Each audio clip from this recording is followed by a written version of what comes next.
Before the sun rises, before the village stirs, before the black cartwheels crack the earth, there is a moment, a silence, a breath caught in the throat of the world. It is neither night nor morning, but something between. And in this uncertain hour, Black Hollow holds itself still. The fields are shrouded in wet mist, and the forest beyond the ridge disappears into gray. No birds sing, no dogs bark. Even the crows, usually the first to caw above the thatched rooftops, are absent. Beneath that fog, the village waits, not for sunrise, not for prayer, but for something darker, something it cannot name.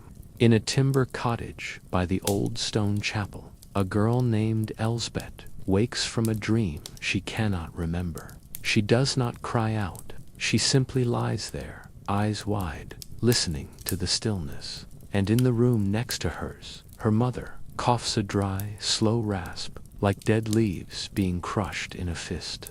The first signs are never noticed all at once. They are scattered. A father who doesn't rise with the rooster. A boy who won't eat his porridge. A merchant who fails to open his shutters.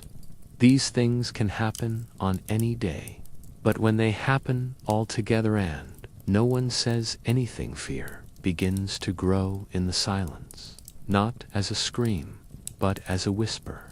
The plague did not arrive suddenly. It came as a rumor, as a story.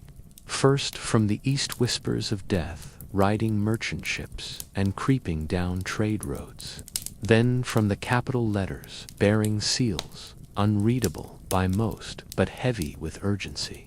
And finally, from travelers, ragged men at the edge of the woods, dusty friars with eyes like burnt coals. The Black Death, they said, it swallows cities whole.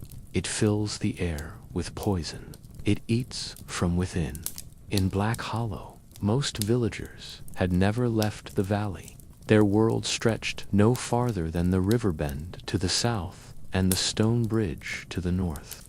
So when these warnings arrived, they were met not with action, but with confused fear. What was a disease if you could not see it? What did it mean to quarantine? And how could a man avoid God's punishment if that punishment was in the very air he breathed? Old Thomas, the village elder, had declared the stories overblown. We've seen worse, he said. The sweating sickness, the bad harvests, the Norman blood. The Lord gives, the Lord takes. No need for panic. But even as he spoke, his right hand trembled just a little, and he avoided the eyes of the widow standing nearby, who had already buried 2 sons that spring. In a shuttered room near the village center, the apothecary Matthias had begun keeping a quiet ledger, not of accounts or herbs, but of symptoms. He did not tell anyone he was doing this. He simply watched, noted, compared. A fever that wouldn't break, swellings under the arms, a rash that turned purple, the way breath slowed before stopping. He remembered the stories from the cities, how the afflicted would be locked inside with their families, how doctors with beaked masks filled with rosemary and vinegar would walk the streets like birds of ill omen. Matthias did not have a mask. He had mint leaves, dried nettle, and a tincture of elderflower. He knew they would not be enough. Still, he made his entries. On the final page of the ledger, he wrote no words, only drew a crude red X. The pigs had begun refusing feed. The dogs, once lazy companions by the hearth, now stood alert at night, ears pricked toward the dark woods. The hens clucked nervously, even when there were no foxes to disturb them, and the crows, those ever-present watchers, had vanished entirely. Superstition, of course, runs deep in places like Black Hollow. For every cross carved into a doorway, there is a charm of bones hung by a window. For every hymn sung at dusk, there is a secret spell whispered into the smoke of a dying fire. And when animals behave strangely, it is said they see what humans cannot. A boy named Wulfric, no more than 10, told his mother he saw shadows walking through the barley field without feet. They don't touch the ground, he said, but the stalks bend anyway. She slapped him gently, not in anger, but Firin told him to hush. That night she left milk and a lock of her hair at the threshold. Of all the villagers, the midwife Agnes felt the weight of what was coming most keenly. She had helped birth nearly every child in Black Hollow for 2 generations. She knew the rhythms of the people, the way worry showed in the hands before the face. She also knew when death came too early or too often. In recent weeks, she had seen too much blood. Children born weak and silent, mothers wasting away after childbirth, fevers that burned like fire in the bones. She began washing her hands with vinegar, whispering Latin prayers as she scrubbed. She burned sage in the corners of her cottage and began refusing visits unless urgent. Something rides the air, she told the priest, and not even saints will stop it. The priest had no answer. He simply offered to bless her home. She did not refuse, but she did not rely on it either. Father Anselm, the village priest, had once been a man of firm conviction. He had studied scripture, fasted, served with dignity through famine and war. But this creeping plague that whispered through wood and field, this shook him. Not because it killed, all things die, but because it made people vanish before they could repent. He began giving sermons on the street, praying over empty fields, and urging people to confess their sins immediately lest they die unshriven. He spoke of the end times, of wrath and fire. He warned that pride and vanity would be punished, that God had turned his face away. Few listened. Even he could feel it. The distance between heaven and earth growing wider by the day. The candles in the chapel burned low, and when he prayed at night, the silence afterward felt less like peace and more like abandonment. And so, without decree, without plan, the village began to fold in on itself. Doors closed, visits ceased.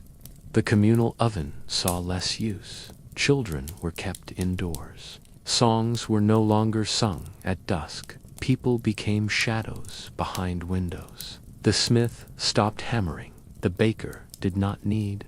The schoolmaster stayed in bed, but no one declared it. No one stood in the square to say, "The plague is here." In Black Hollow, truth came not from proclamation, but from pattern, and the pattern had changed. What used to be loud had grown quiet. What used to be shared had become guarded. What used to be common was now feared. Even laughter, when heard, was brief and brittle, like glass underfoot. A few had fled. Not many leaving one's home was near madness. Where would they go? The forest was haunted, the cities overrun. But fear does strange things. One night, just before dawn, the baker's apprentice was seen slipping into the trees with a satchel of bread and his father's knife. He never returned. Others tried to wall themselves in, to lock their homes, bar their shutters, and burn rosemary in every corner. They drew chalk circles on their thresholds, left offerings to saints, but none knew if the threat came from outside or already lived within. It was a paradox. To leave was to risk death. To stay was to await it. And yet most stayed. Not because they were brave, but because they did not know what else to do. There was one last day before the tolling began. No one knew it was the last. That's what makes it tragic. The sun rose gently. A few children played by the stream. A woman stitched a cloak in the light of her doorway. The wind rustled the trees with a soft, whispering grace, and in the chapel, Father Anselm lit candles for Saint Sebastian, patron of plague victims. Elsbeth helped her mother grind oats. Wulfric carved a stick into the shape of a horse. Matthias opened his door. It was not peace, it was not joy, but it was normal. And that was enough to breathe a little easier. Until, just after twilight, the miller's wife screamed, and everything changed. It came just before midnight. The chapel bell, silent for weeks, rang once, not in celebration, not for mass, but as a warning. As custom dictated, one toll for the dead. Only a few heard it. Most were asleep, or pretending to be. But for those who listened, something settled in their chests, something cold, a knowledge that could not be reversed. The bell had told, the plague had spoken, and Black Hollow would never be the same again. The first light does not feel like morning. It arrives slowly, diluted by mist, barely seeping into the thatched homes of Black Hollow. The sky glows a dull pewter, and the smoke from hearth fires rises reluctantly into the still air. For those who wake, the sensation is not of beginning, but of enduring. The miller's wife, who screamed in the night, is quiet now. Her window is shuttered. The scream was not discussed. No one asks. No one knocks. Instead, the village behaves as though sleep still clutches it, though all are awake. Mothers move quietly. Children whisper. The dogs whimper and stay curled by the hearth. And the bell that rang once, just once, has gone silent again. Elsbeth stirs beneath a thin wool blanket, her small body stiff from fear and cold. Her sister shares the blanket, eyes open but vacant. Their mother has already risen, spooning ash from the hearth to make room for a fire too small to warm more than the pot above it. She says nothing. She hasn't spoken since the bell rang. Elsbeth doesn't remember falling asleep. She only remembers staring at the ceiling, counting the shadows of beams, and trying to decide whether she should feel afraid or not. This morning, she does not cry. She simply watches the flame take hold and waits for the smell of porridge, though there will be none. A few doors open in the village. Cautiously, a man named Bertram peeks from his cottage, eyes scanning the mist, then quickly shuts the door again. A chicken clucks. A single blackbird lands on the chapel's roof and flutters away again, as though thinking better of it. The apothecary's shutters remain closed. The baker's oven, too. Only old Thomas walks the path toward the stream, carrying a small pail and leaning on a stick. He walks slowly, pausing often. He is muttering to himself, and though none hear the words, they know he is speaking to the dead. He has begun doing that in recent weeks. It is said he speaks to his wife, though she has been gone 5 winters. Now, it may be others he speaks to as well. Wulfric's mother forces him outside to gather kindling. He does so with reluctance, eyes darting toward the barley fields where the fog clings low and thick. The boy does not run, but he moves quickly. He avoids the garden wall where the widow left fruit yesterday, an offering now shriveled and swarmed with flies. He notices that the smith's forge has not been lit, that the path to the well is undisturbed, that no one calls a greeting on any other day. He might have taken time to play with a stick, to scuff the dirt with his boot.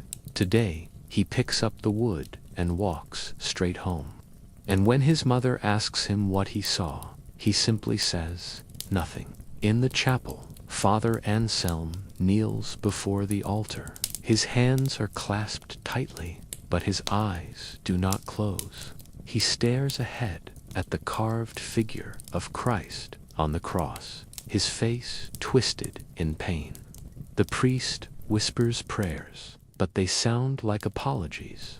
Behind him, rows of wooden benches sit empty, dust in the corners. The candles he lit yesterday still burn low, but one has sputtered out entirely. He does not relight it. He finishes his prayer with a hoarse voice and does not rise. Outside, the fog thickens around the steeple. It is too early to ring the bell. He will not ring it again today. Near the center of the village, a man named Corwin carries a small bundle of dried herbs. He wraps them tightly in cloth and hangs them above his door. He mutters the name of Saint Roch under his breath and ties the knot 3 times, as his grandmother taught him. Corwin is not a devout man. He rarely attends the chapel, but this morning he recites every holy name he knows. He thinks of the merchant who coughed blood in the capital, of the stories told by passing travelers, of the rash that bloomed beneath his cousin's chin like spilled ink. He thinks of the bell. He lights a candle inside and tells his daughter not to go outside until she sees the sun. Somewhere near the stream, a pair of pigs root in the mud. They are thin, neglected, ignored. One of them limps, dragging a wounded leg. No one comes to feed them. A few days ago, a farmer might have tossed them scraps. Now they are left to the wild. The village no longer has the energy for animals. The dogs have become watchful, eyes trained on every movement. The cats have disappeared entirely. Only the crows, silent for days, return in small numbers to perch on rooftops and trees. They do not caw. They watch. They wait. They know. Inside one home, a woman named Alfreda cradles her infant son. He is quiet, too quiet. His skin is warm, too warm. She fans him with a torn scrap of cloth and dips a rag in vinegar to wipe his brow. She sings to him a lullaby her own mother sang during the years of famine. Her voice breaks on the 3rd verse. Her husband stands nearby, helpless. He rubs a wooden charm between his fingers, the same one he wore during the harvest riots. The boy stirs slightly, then whimpers. Outside their home, someone passes by but does not knock. The plague has made everyone invisible to one another. By mid-morning, the fog begins to lift, though the sky remains dull. The village has not resumed its usual rhythms. No laughter, no trade, no gossip.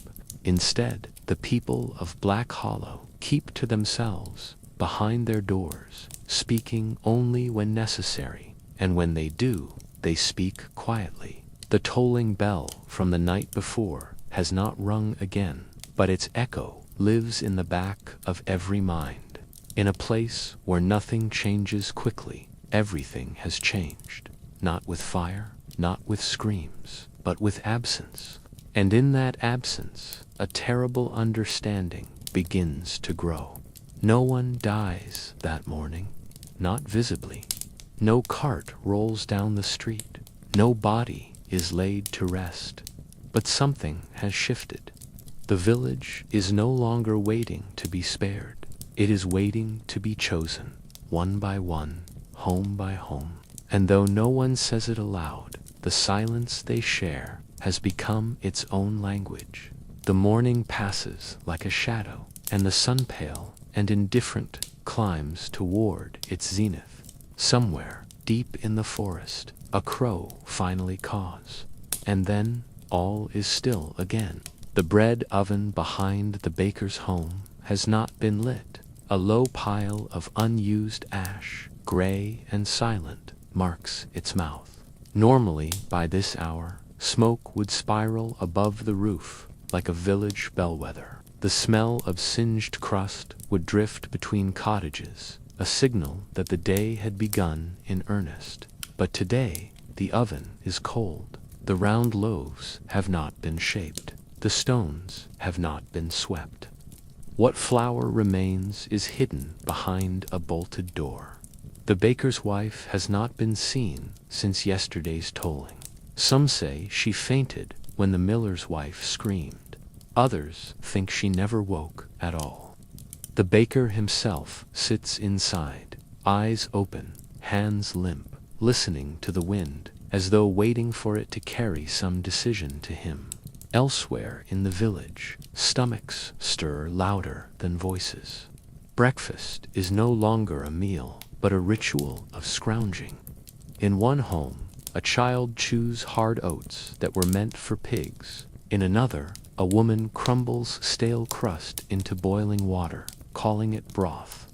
What remains in Black Hollow's pantries is not food, but memory-dried roots, hardened ends of cheese, the bottom dust of grain sacks. A few with gardens dig desperately in soil still wet from morning fog. Turnips, onions, whatever can be pulled from the earth becomes treasure. And in this silence, hunger begins to sharpen every other sensation: fear, suspicion, grief. Old Thomas walks the path that leads past the oven.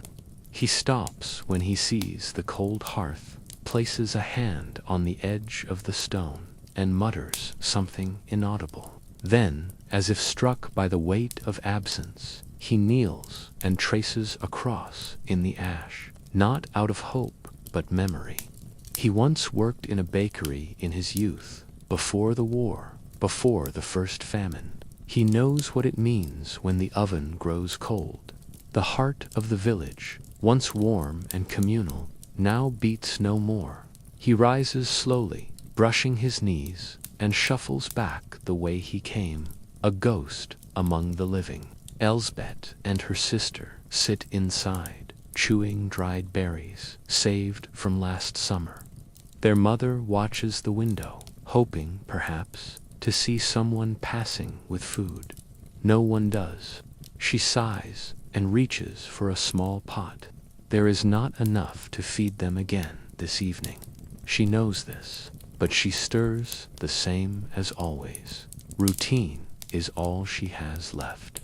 In villages like Black Hollow, food has always been a way of survival, but also of comfort, of rhythm, of sharing.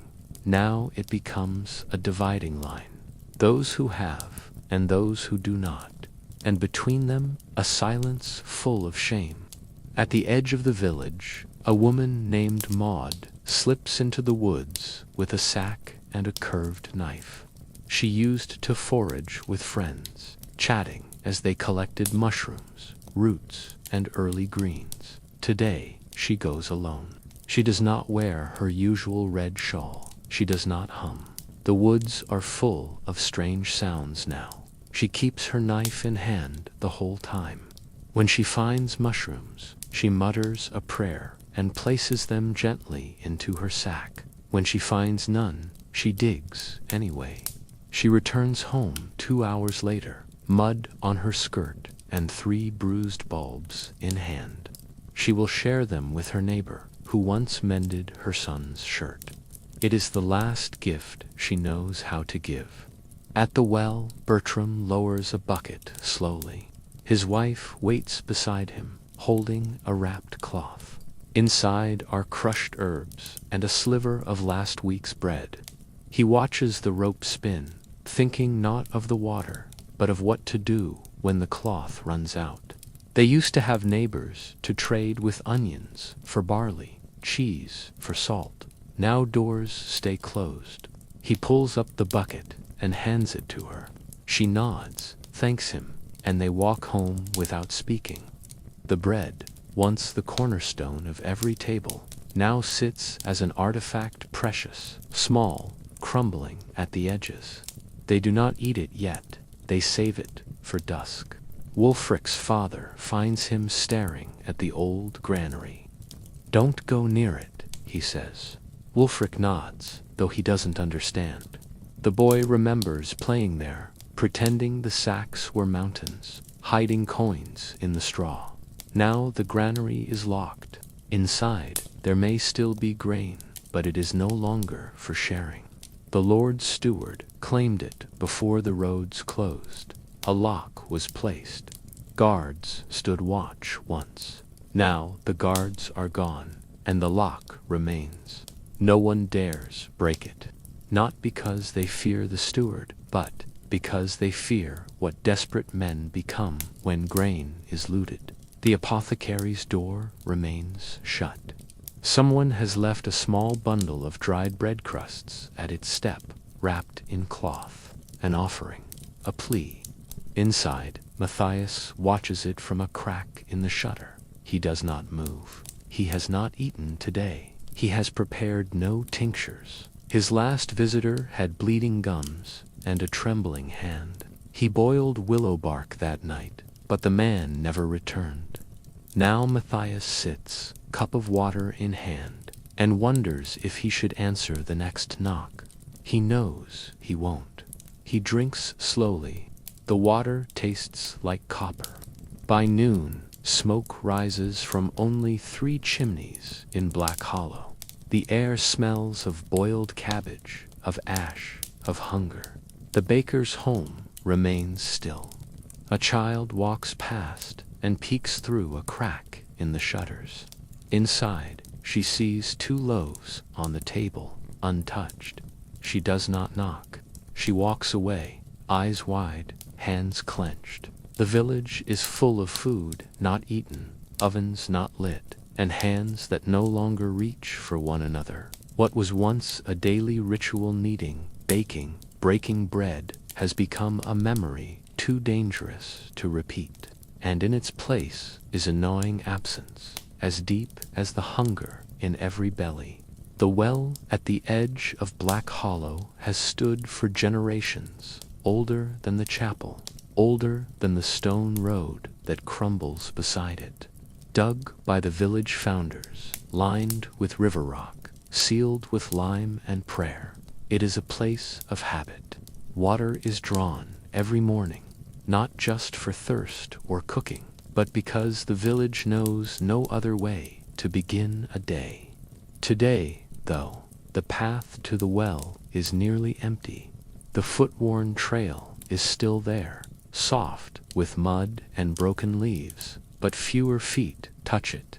Those who do walk it keep their heads down, their footsteps light, as if hoping not to disturb something unseen. Elsbeth's mother sends her just after sunrise, a wooden bucket swinging from her hand, her eyes darting with every step. She walks alone. Normally, children would gather there, chattering about chores, splashing each other with drops, arguing over whose turn it is. Today, she finds only one other, a boy from the southern cottages, someone she does not know well. They nod, no words. He finishes drawing water and leaves quickly, as if afraid her presence might make him linger. When she hears his footsteps fade, she places the bucket on the stone and lowers the rope, each creak echoing too loudly in the morning hush. The water is clear, still cold from the night. When the bucket rises again, it is heavier than she remembers. Her arms ache. She is only 10. She leans the bucket against her knee and takes a deep breath, catching a strange smell in the air, not foul, just strange, like moss and something old. She looks around. The fog has lifted, but the village feels as though it hasn't breathed since the bell tolled. She thinks of her sister, still sleeping. She wonders if this water will help her fever or make it worse. She lifts the bucket with both hands and starts the walk home. By mid-morning, a few more arrive. Adults, mostly, silent, tired, avoiding one another's eyes. One man carries 2 buckets, but only fills one. The other he leaves beside the stone, with a cloth draped over it, perhaps for a neighbor, perhaps for a wife too ill to rise. No one asks, no one offers help. Where once gossip flourished by the well news of births, of marriages, of fights over land, now there is only the sound of water slapping wood. The well has not dried, but the people have. Bertram lingers longer than the others. He's older, with joints that ache and eyes that blink slowly. He remembers a time when the well was blessed during spring festivals, when garlands were hung and songs sung. He remembers when his wife drew water here in the early days of their marriage, laughing when the bucket splashed her feet. That laughter is gone now. She is gone now. He leans against the stone and exhales. Not a prayer, just breath. He does not fill his bucket. He came only to see the well one more time. Across the path, near the brambles, a small gathering of children watches. They do not approach. Their mothers have warned them. The well is safe, but the people are not. Germs, spirits, curses. No one agrees on what brings the sickness, only that it travels in company. So the children stay distant, waiting for a moment when the well might be empty, when they can steal a few drops without being seen. One girl carries a broken mug.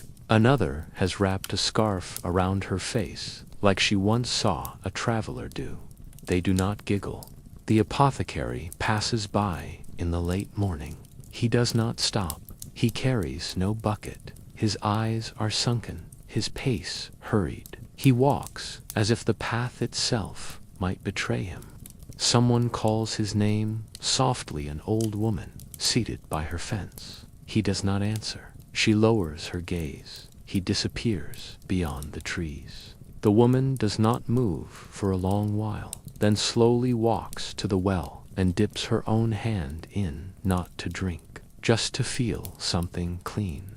Wulfric and his mother come just before noon.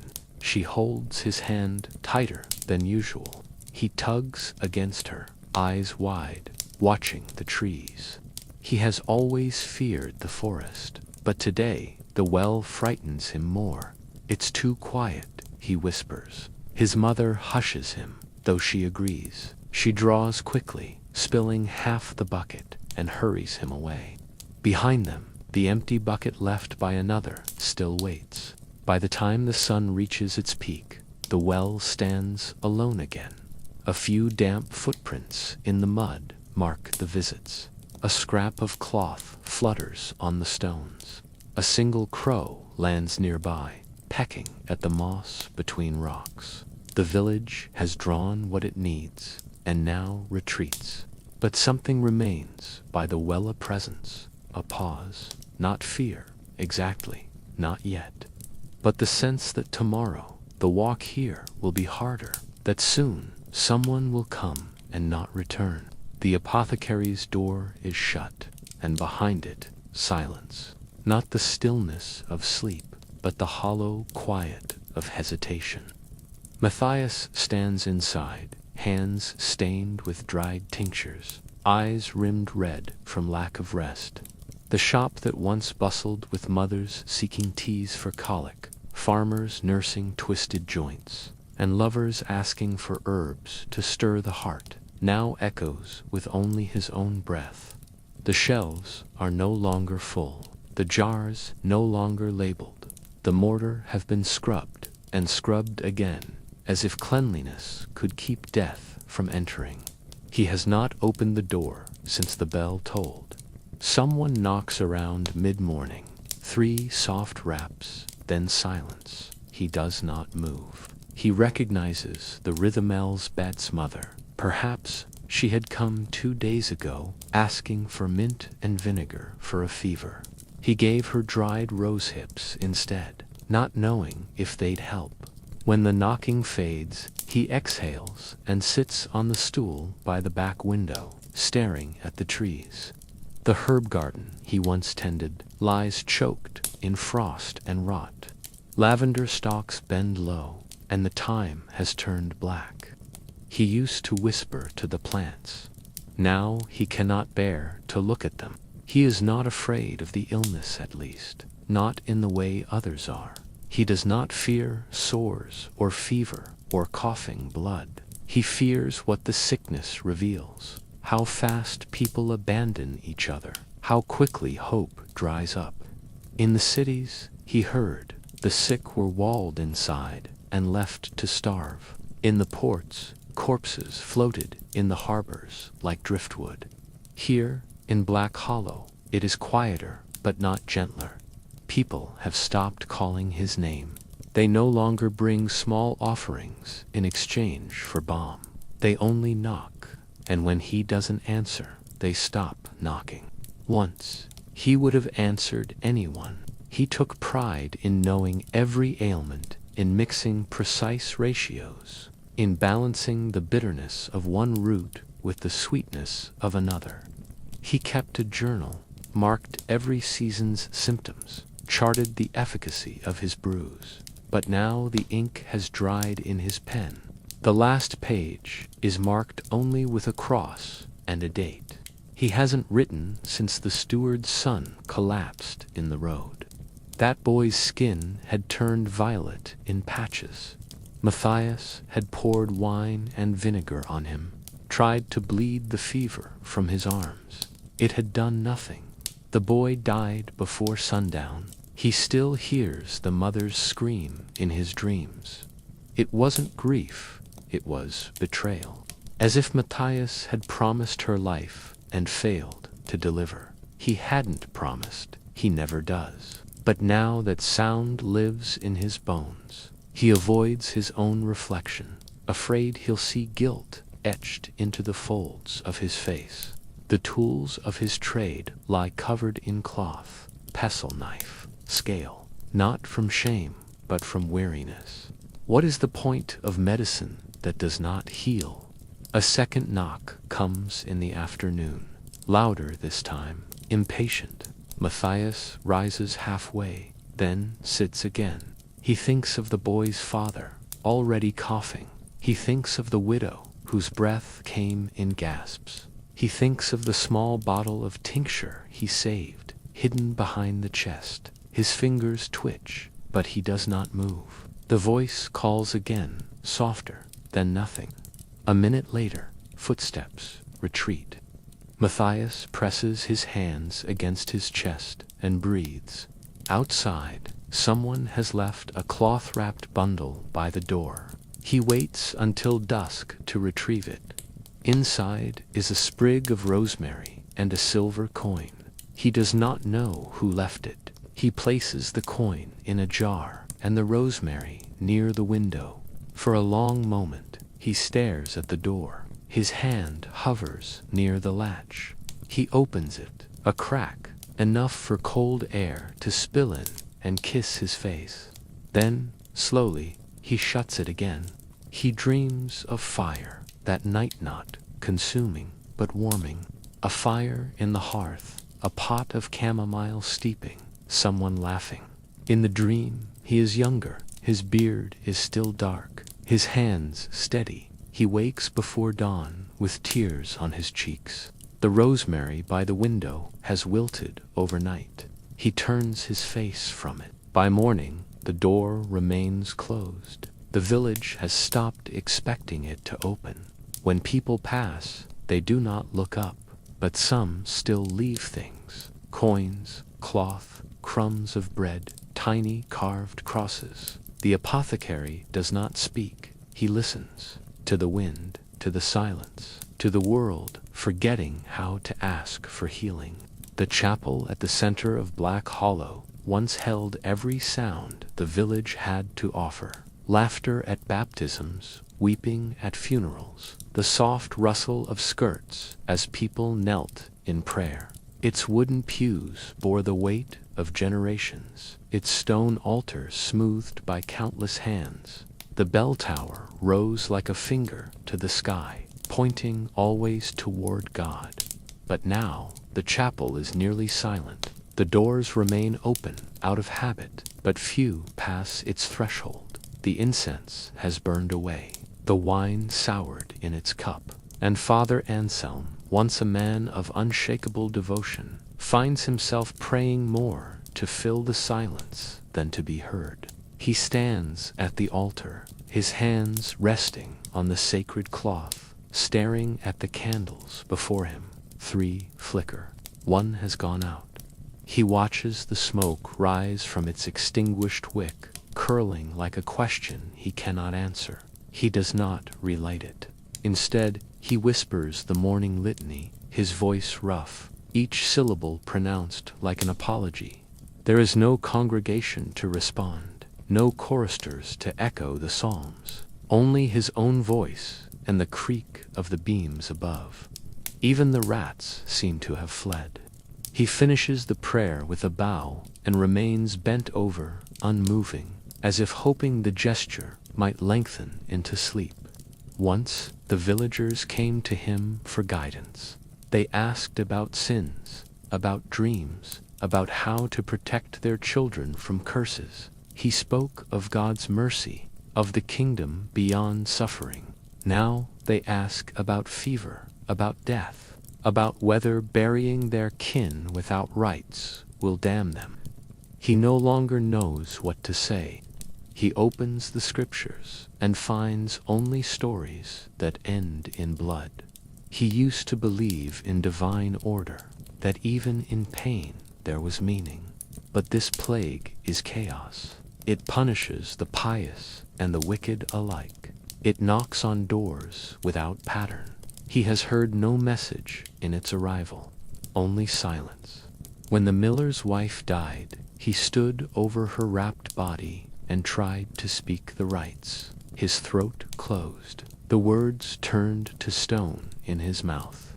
He sprinkled the dirt. He drew the sign, but he could not say amen. He returned to the chapel and did not leave for 2 days.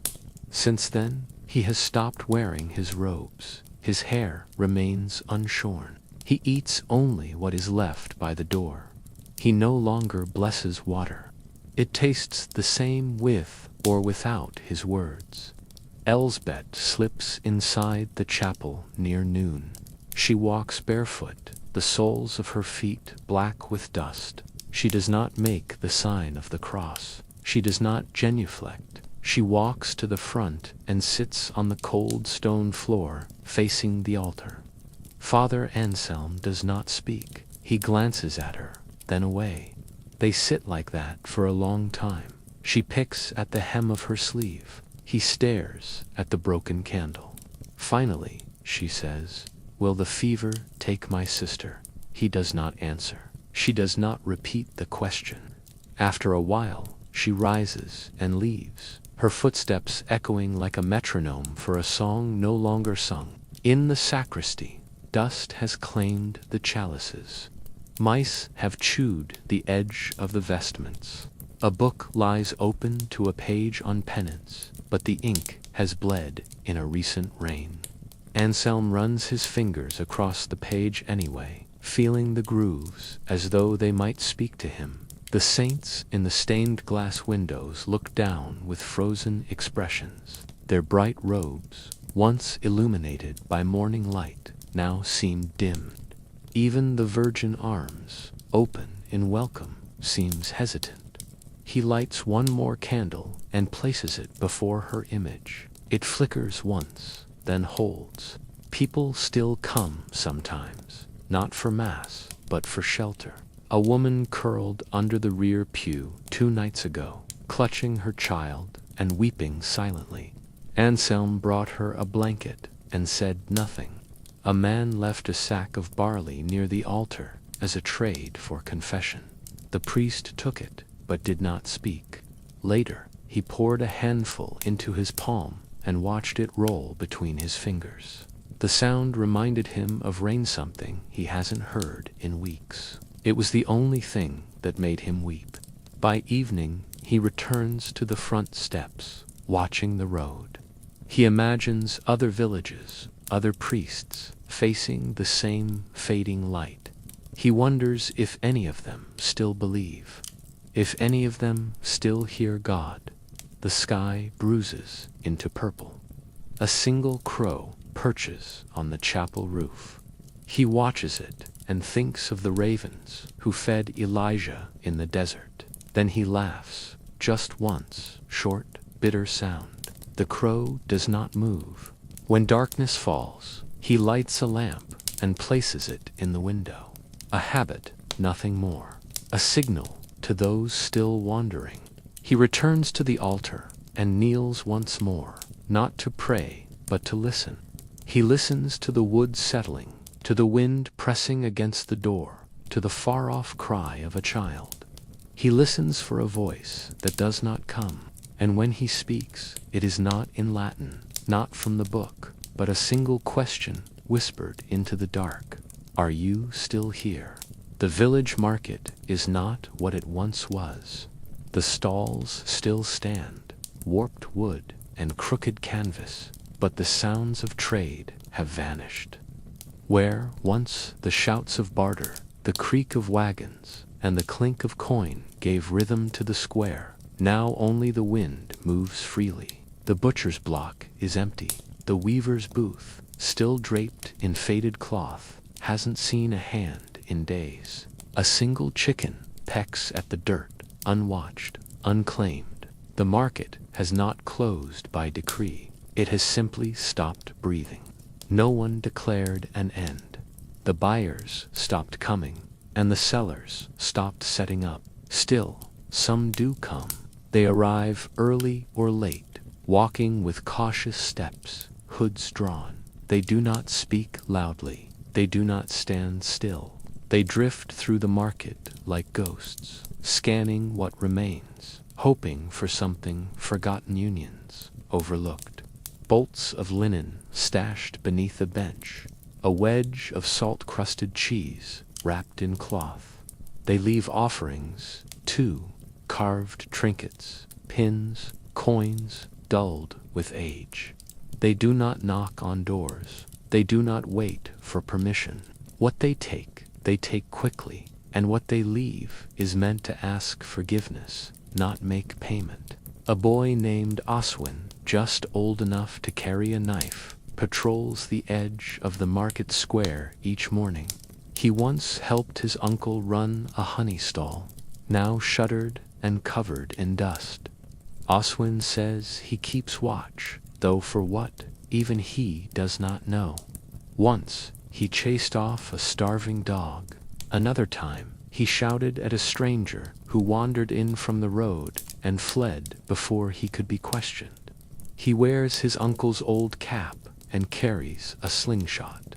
No one asked him to guard the market. No one tells him to stop. At noon, a woman in a blue cloak places a bundle of dried fish on a stone near the fountain.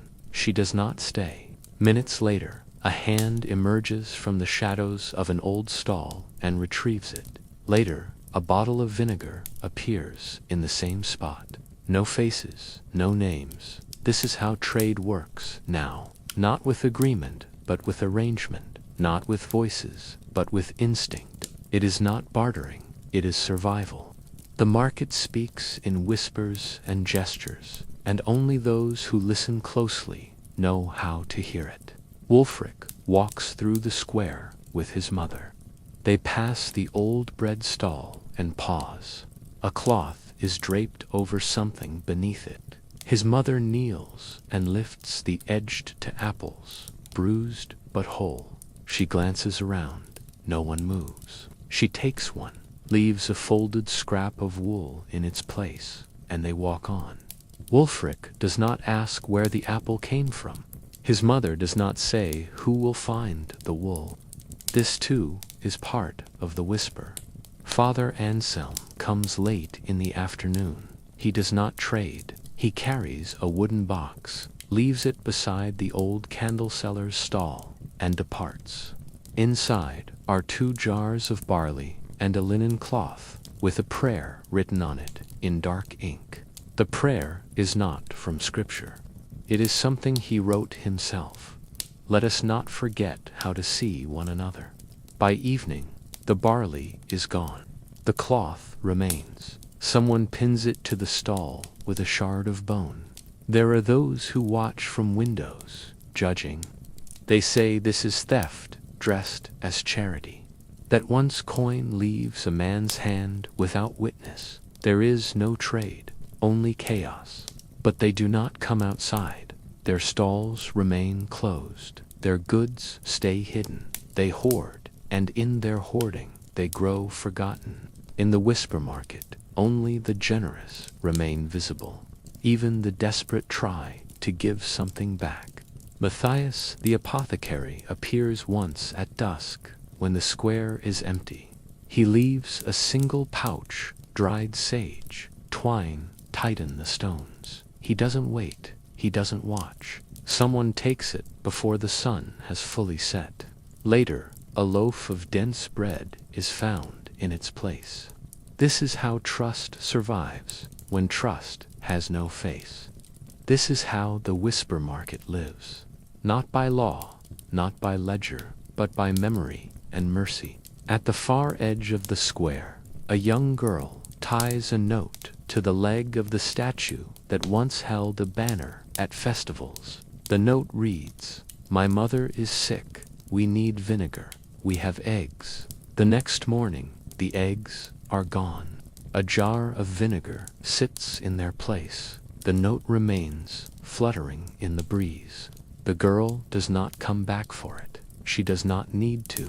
The market has heard her. And so, the stalls stand empty, yes, but not silent. The whisper market does not announce itself. It does not boast or proclaim. It survives in soft exchanges, in acts done when no one is looking, in hands that reach out in fear but manage, somehow, to give.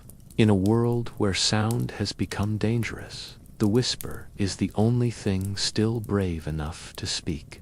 Elsbeth wakes before the sun, as she always does now. The air is cold, and her feet sting when they touch the floor. She pulls her shawl tightly around her shoulders and tiptoes past her sister, who is still asleep, or something close to it. Her sister's face is pale and slick with sweat, strands of hair pasted to her forehead. She mutters in her sleep, words that don't make sense.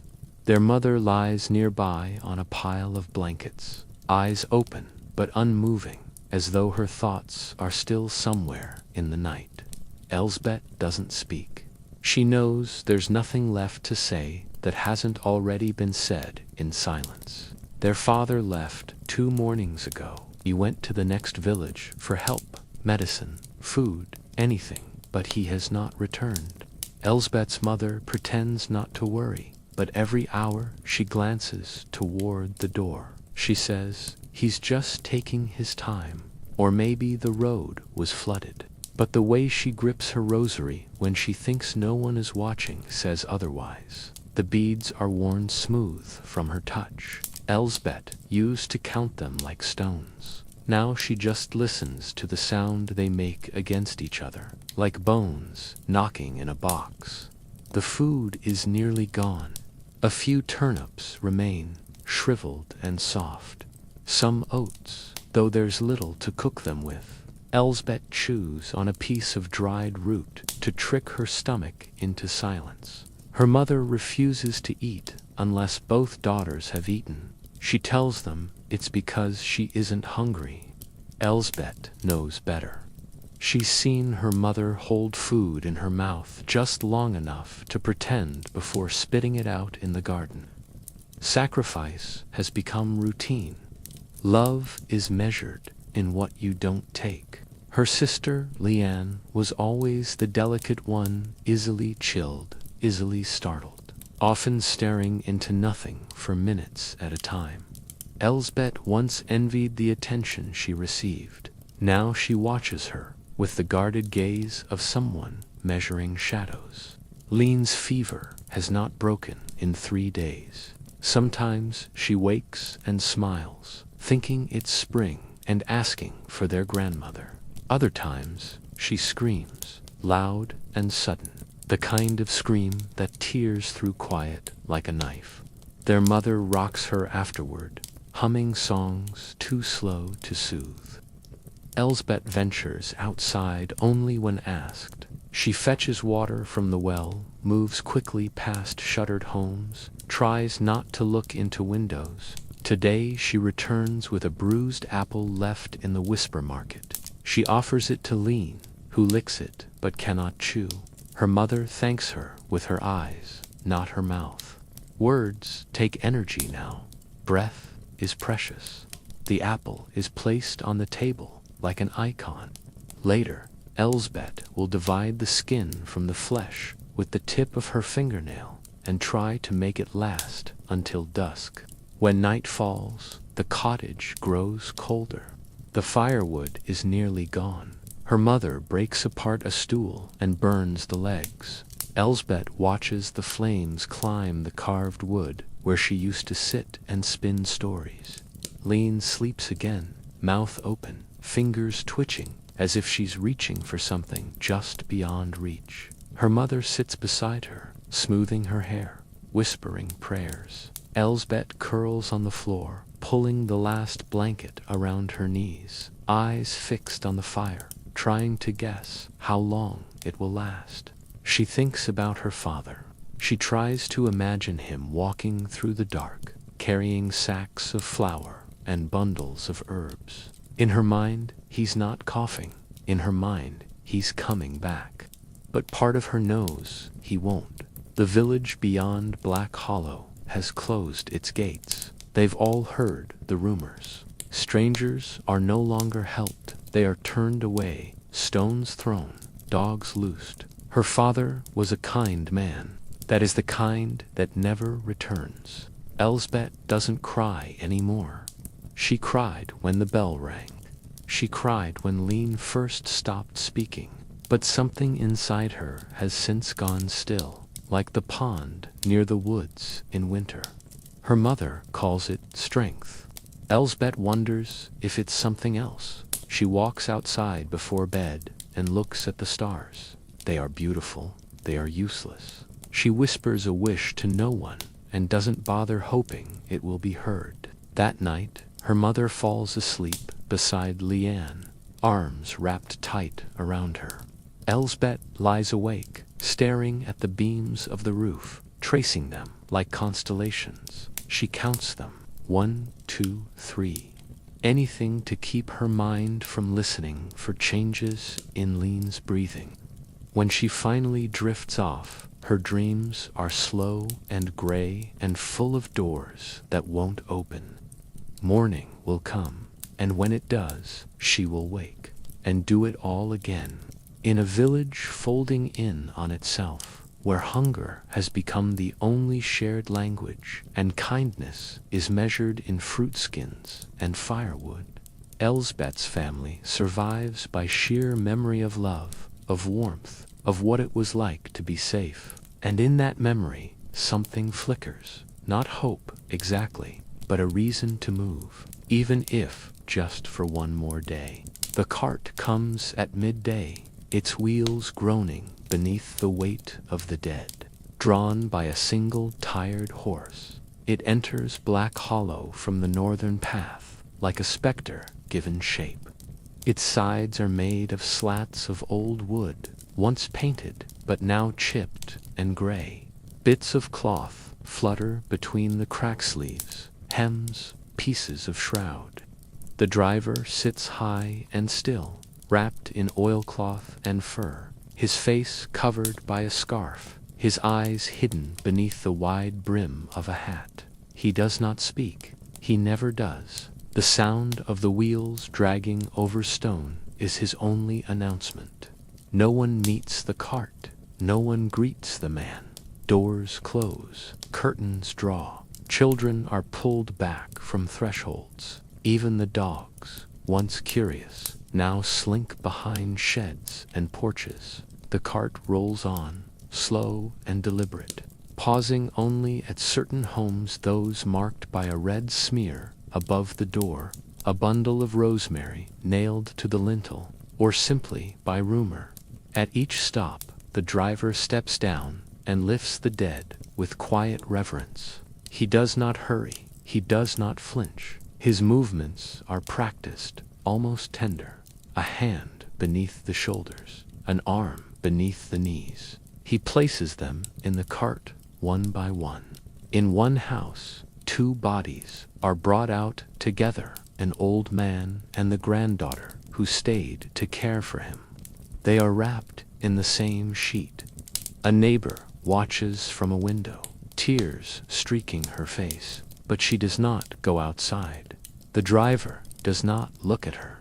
He places the bundle in the cart, then pulls a small scrap of cloth from his coat and lays it atop the bodies, like a gesture of blessing. It is the only kindness anyone has witnessed in days. When the cart moves again, it carries the weight of 8 souls. Elsbeth sees the cart from a distance, standing at the edge of her garden. She holds a bucket of water but does not move. Her mother calls her inside. She obeys, but slowly. The cart does not stop at their doorknob today, but it pauses near the chapel, where someone has left a body outside, covered with a cloak. The form lies curled like a child, a basket of withered herbs beside it. No one claims it. No one needs to.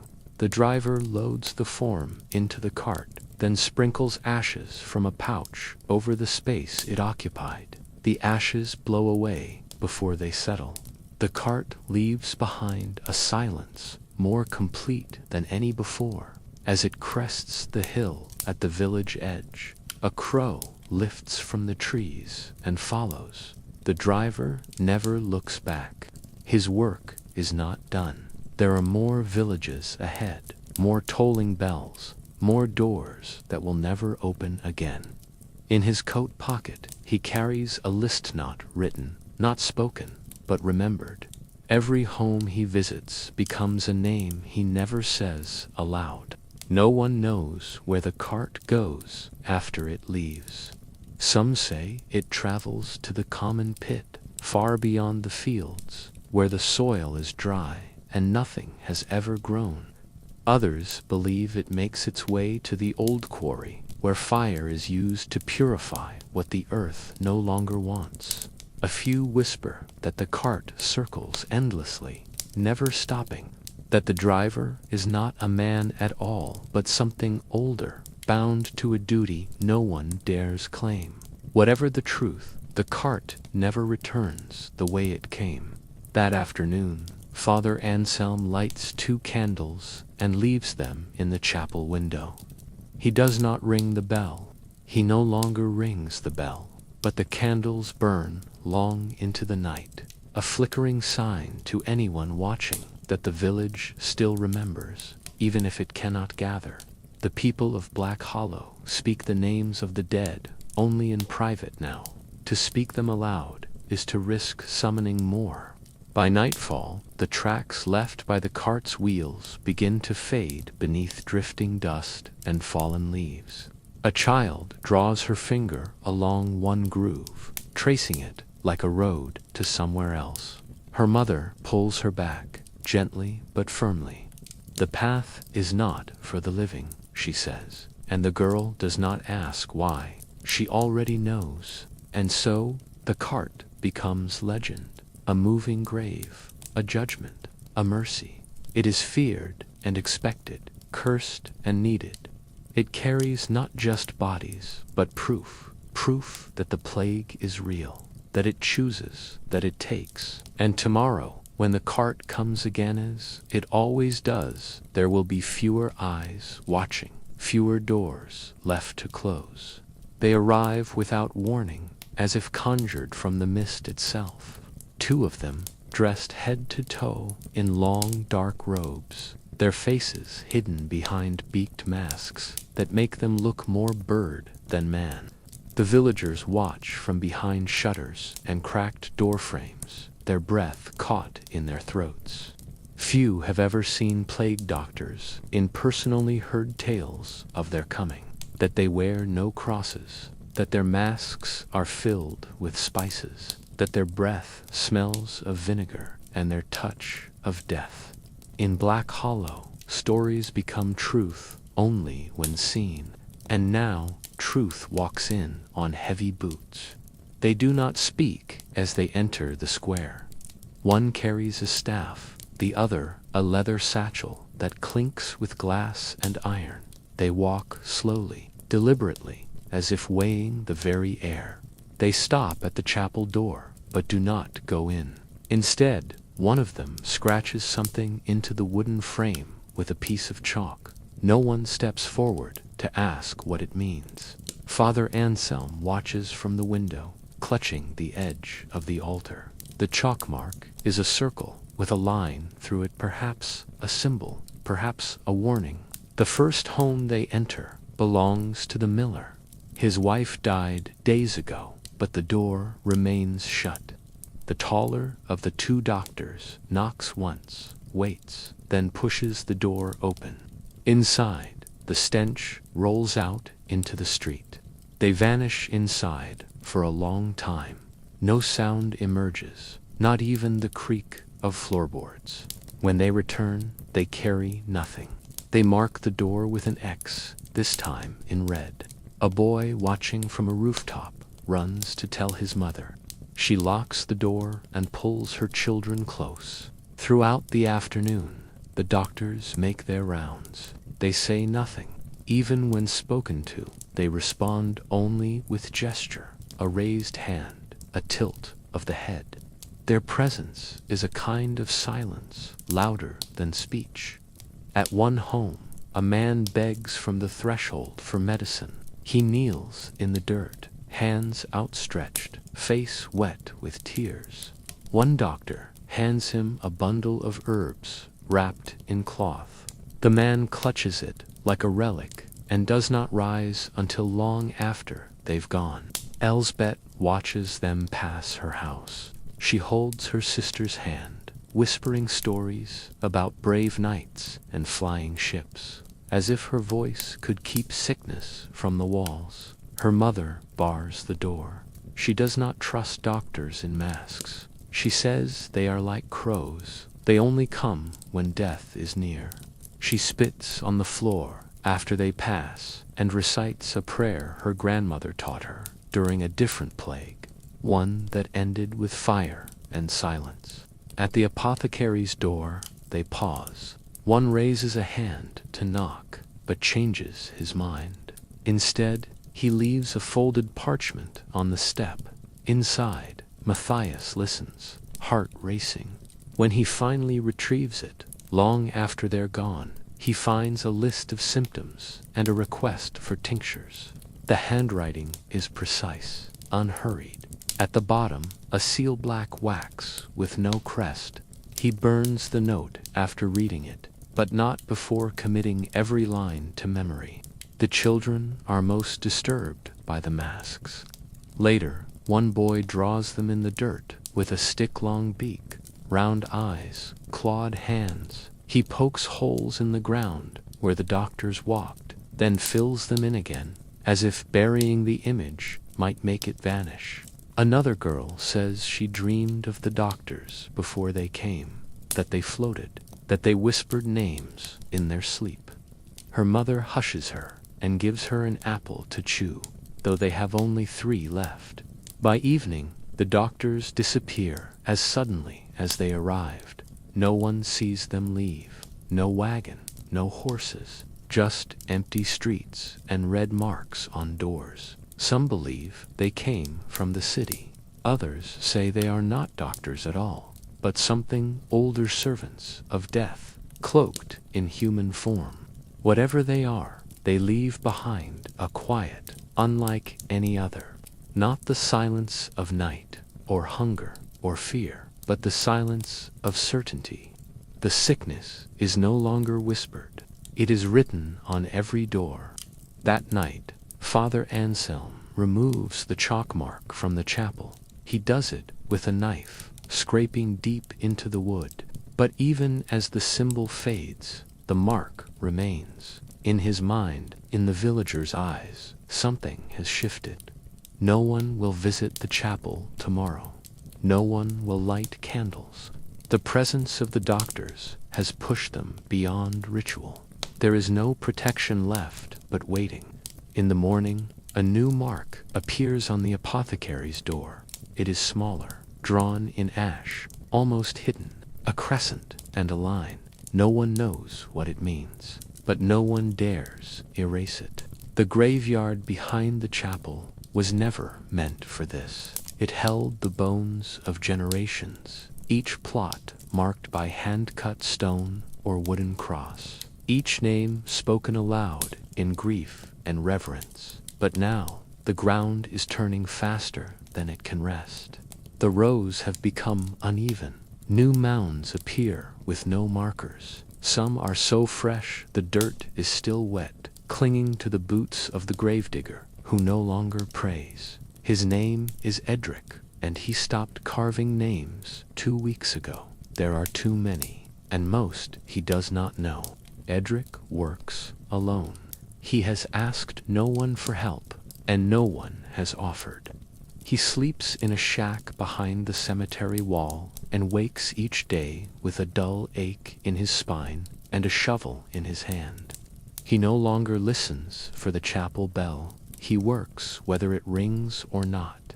The dead don't wait for permission. They take less time, they take less strength. Sometimes the earth resists him, and he curses the roots, the stones, the ancestors buried below. But mostly, he says nothing. This morning, he buries 4. 3 are wrapped in linen. 1 is not. He does not stop to wonder who they were. He lowers them gently, still, but he does not ask their names. A week ago, he might have whispered a prayer. Now he hums, tunelessly, to keep his mind still. A crow watches from the stone wall, head tilted. Edric tosses a clod of dirt its way. It does not fly. He does not throw another. The graveyard smells of wet clay and decay. The crosses have begun to lean. Some have fallen entirely. Flowers left by family wilt without water. No one comes to tend the plots anymore. The mourners do not linger. They arrive, lay down their dead, and walk away. Some do not wait for Edric at all. He finds bodies left near the gate in the early hours, wrapped bundles, curled figures, once even a child placed in a basket, arms folded neatly over the chest. Father Anselm still tries to bless the ground. He walks the perimeter each morning with a sprig of rosemary and a cracked book of rites. His voice is hoarse from disuse. He stumbles over the words, but he keeps walking even when no one watches, even when the wind drowns him out. Today, he finds Edric resting against a spade, eyes closed.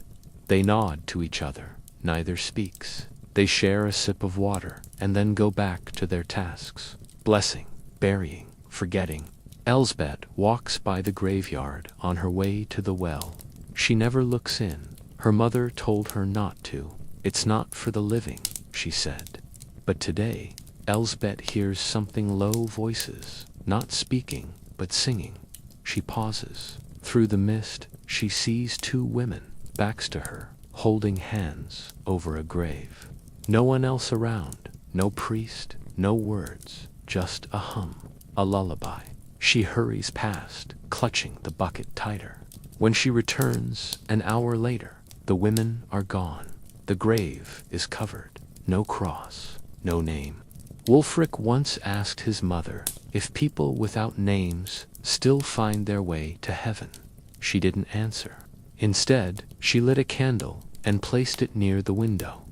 That night, a breeze came through the cracks and blew it out. She lit it again. It flickered. She let it burn until morning. She told him, if we remember them, they are not lost. But the next day, she couldn't remember the name of the woman who brought them bread last winter. It frightened her more than she said. The dead are no longer counted. The steward, long absent, sent no orders. The tally stone kept in the chapel has not been marked in days. Matthias used to record deaths in a small ledger, but the ink ran dry. Now, even the paper is gone. What remains is memory, and memory fades. Each mound is another thread undone in the fabric of the village. Black Hollow forgets itself one body at a time. At dusk, Edric digs one final trench. His hands blister. His back burns. He lies beside it for a while, eyes closed, letting the cold seep into him. The stars begin to prick through the clouds. He hums again, the same song, a lullaby without words. He does not know where he learned it. Perhaps from his mother. Perhaps from the earth itself. Tomorrow there will be more, and the names will stay unspoken, but he will still bury them, one shovel of silence at a time. The chapel bell in Black Hollow was once the voice of the village. It rang for births, for deaths, for saints' days and weddings, calling people from the fields, from their hearths, from their dreams. Its tone was deep, warm, like a hand placed gently on the shoulder. Even in winter, even in famine, the bell rang. It said, "We are still here." But now the rope hangs untouched. The bell is silent, and its silence grows heavier with every hour. No one knows exactly when it stopped. It simply didn't ring one morning. And after that, no one had the heart to start it again. Father Anselm used to be its keeper. He would climb the narrow ladder to the belfry each dawn, wrap the rope 3 times around his wrist, and pull with the rhythm of memory. The sound would roll over the rooftops, settle into the fields, echo down the stream. But now he walks past the bell rope every morning and does not touch it. The fibers are dry. The cord has stiffened from disuse. He runs his fingers along it sometimes. That's all. The tower smells of dust and feathers. A pair of doves has taken roost in the rafters. There was one day, just one, when a child tried to ring it. A boy named Ludo, no more than 7, slipped inside the chapel alone. He pulled once, and the bell gave a muted, creaking moan. He laughed. Then he pulled again. The second sound was louder. 2 villagers arrived moments later and pulled him down, scolding, breathless with panic.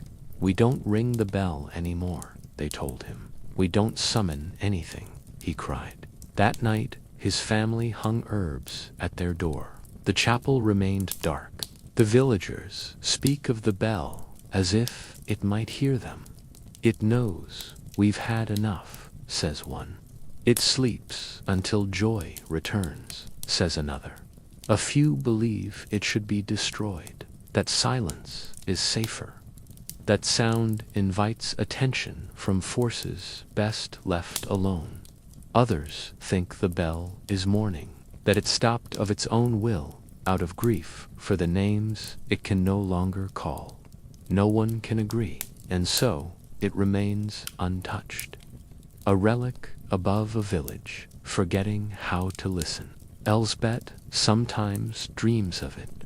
In her sleep, the bell rings not in mourning, but in music. She hears it echo across the hills, bouncing off trees, waking the buried. When she wakes, her ears ring from the absence. She asked her mother once why the bell was quiet. Her mother only said, "We rang it for the wrong reasons." She would not explain further. That evening, Elsbeth drew a bell in the dirt outside their home and placed a flower beneath it. It was gone by morning. Matthias the apothecary keeps a piece of the bell's rope in his chest. He cut it weeks ago when he still believed the ringing might return. He thought he might use it to mend something or to mark time. He has done neither. Now it rests beneath his bed, coiled like a sleeping snake. He tells himself it is just rope. But sometimes, when he turns over at night, he hears it shift, and he wonders if even rope can mourn. Father Anselm stands in the belfry on this day just after dawn. The fog has not yet lifted. He grips the railing and looks out across the village. He sees smoke from 2 chimneys. The rest are dark. He looks at the fields where nothing moves. He listens for birds. There are none. The bell above him waits, heavy in its brace. He places his hand on the rope. He does not pull. He only whispers, "Not yet." The bell does not answer. In the graveyard, Edric marks another grave with a flat stone. No name, just a line. He hears the chapel creak behind him and looks up, half expecting to hear the bell. When he doesn't, he nods. It is right, he thinks. There are too many now.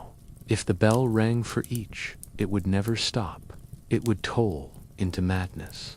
Better to let the silence do the remembering. Somewhere in the village, a mother hushes her child with a lullaby. A woman stirs porridge with a wooden spoon, her movements slow and exact. A man sharpens his scythe, though there is no grass to cut. These are the sounds that remain, the quiet rhythms, the small, defiant noises of the living. In their stead, the bell watches from its tower, holding back its voice like a secret no one is ready to hear. And so the bell remains, whole, unbroken, waiting. It may ring again someday, when the names are fewer and the sky is clear, when hands are brave enough to pull the rope without trembling. Until then, its silence becomes part of the village, heavy as stone, soft as ash, and louder than any sound it ever made. The woods that surround Black Hollow have always been a place of both refuge and fear. Children are told never to wander too far beneath their canopy, not because of wolves, but because of stories of things older than memory, of lights that dance without fire, of voices that speak without breath. And yet, when the sickness began to spread and homes filled with silence, some villagers began to look to the forest with new eyes, not with wonder, but with temptation. If the village was cursed, perhaps the trees offered escape. The first to go were the restless ones, a traveler who had stayed too long, a widow with no family, a boy who had lost his voice. They left at night, seen only by the moon and the few watchers who didn't speak of it. The paths they took were old deer trails, barely visible, but known by heart to those who remembered the way. In the morning, their homes were found empty, no note, no goodbye, just absence, thick as fog. Some said they had gone mad, others said they had gone free. Elsbeth overheard two men talking near the well. One had seen footprints in the woods, fresh, deep, hurried. The other warned not to follow. "The forest does not return what it takes," he said, "not whole." She didn't know what he meant, but that night she dreamed of her father walking between trees, arms full of food, face covered in shadow. When she reached for him, he turned and vanished like mist. She woke with her hand stretched toward the ceiling. Wulfric asked his mother if they could run away to the woods. She shook her head so sharply it startled him. "There are worse things than fever," she said.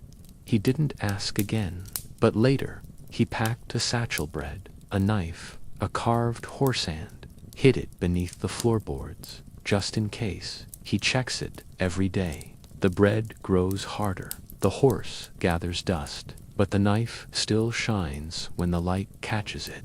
At the edge of the village, where the bramble creeps low and thick, someone has built a small pile of stones. It grows each day, stone by stone, though no one is seen adding to it. Some say it is a message to those who have fled. Others think it is a warning. One morning, a sprig of rosemary is found tied with string atop the pile. The next day, it is gone. The day after that, a red ribbon appears in its place. The villagers begin to walk faster when passing that edge of the woods. Matthias once ventured into the forest to gather elder bark. He went alone, carrying a small blade and a pouch. He returned hours later, pale and shaking. He would not speak of what he saw, but he no longer gathers from the trees. He burns sage at his window and sleeps with a candle lit. In his dreams, he says, the trees are not trees, they breathe. There are stories now, whispers. A girl who returned after a week in the woods, but no longer spoke. A man who was found asleep beneath a tree, with eyes wide open and a smile frozen on his face. A goat that wandered too far and came back with a wreath of woven grass around its neck. Whether any of it is true no longer matters. Fear and story are the same thing now. Both spread faster than the sickness. Still, some go, driven by hunger, by loss, by the belief that anything is better than waiting to die. They carry little, a flask, a knife, a single name, held tight in the mouth like a charm. The trees take them in without question. No path, no farewell. Just the hush of leaves and the soft snap of branches behind them. And once they vanish, the village pretends not to notice. Father Anselm once stood at the forest's edge for an hour, unmoving. He did not step forward, he only stared. When he returned, his robes smelled of moss and smoke. He did not explain. But that Sunday, he preached from memory rather than scripture. And when he prayed, his words sounded older than the book itself. The woods are not evil, nor are they kind. They are simply other, a boundary, a mirror, a whispering mouth that speaks in roots and shadows. To enter them is to choose silence over fear, hunger over faith, wildness over waiting. And though no one in Black Hollow speaks of it aloud, many have begun to dream of trees. Agnes the midwife lives at the far edge of Black Hollow, in a cottage older than memory, half covered in ivy and scented always of herbs. She has delivered every living soul under 40 in the village, and some of the dead as well. Her hands have caught first breaths and closed last eyes. She was once welcomed into every home, but now no one knocks on her door. Not out of disdain, but dread. Because to summon the midwife now is not to bring life, is to confront death. The fever came to her home quietly. Her niece, Marta, only 17, began to cough. At first, it was gentle, like clearing her throat after sleep. Agnes brewed mint and clove, rubbed mustard on her chest, sang lullabies. But the cough deepened. It rattled. Blood appeared on the cloth, and Agnes knew she did not need a doctor or a priest to tell her. She had seen this before in other places, in other years, in cities where carts overflowed and the ground turned black with burial. She had hoped Black Hollow would be spared. It was not. Now she sits beside Marta's bed, fingers pressed to her wrist, counting beats that stagger like drunks. The girl's eyes flutter beneath thin lids. Her skin shines with fever and waxen light. Agnes has tried every tonic she knows. Elderberry, willow, salt baths, smoke. Nothing holds, nothing soothes. She has not slept. Her hands shake. Her mouth is dry. And the cupboard where she stores her medicine is nearly bare. The villagers have stopped asking for help. A few left bundles of cloth or food at her doorstep. One woman came crying, asking her to check on her newborn. Agnes told her to wait outside.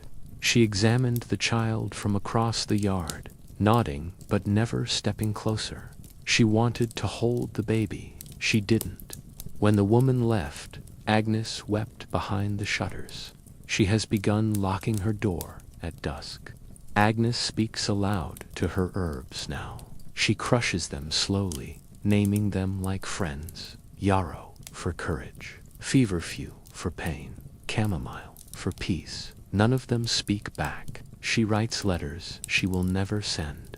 She burns prayers on scraps of parchment and mixes the ashes into poultices. She remembers a time when she was feared, yes, but also respected. A time when her word was law. Now she feels only fear from others, from herself. There is one final remedy, dangerous, ancient. It involves belladonna and nettle, wine and heat, a breath held long enough to blur the mind. It is not a cure. It is a doorway.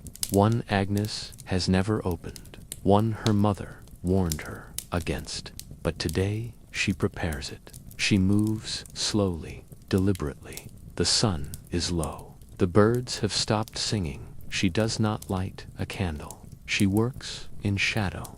When the mixture is ready, she holds the cup in both hands. Marta sleeps. Her breath rasps like wind in a hollow gourd.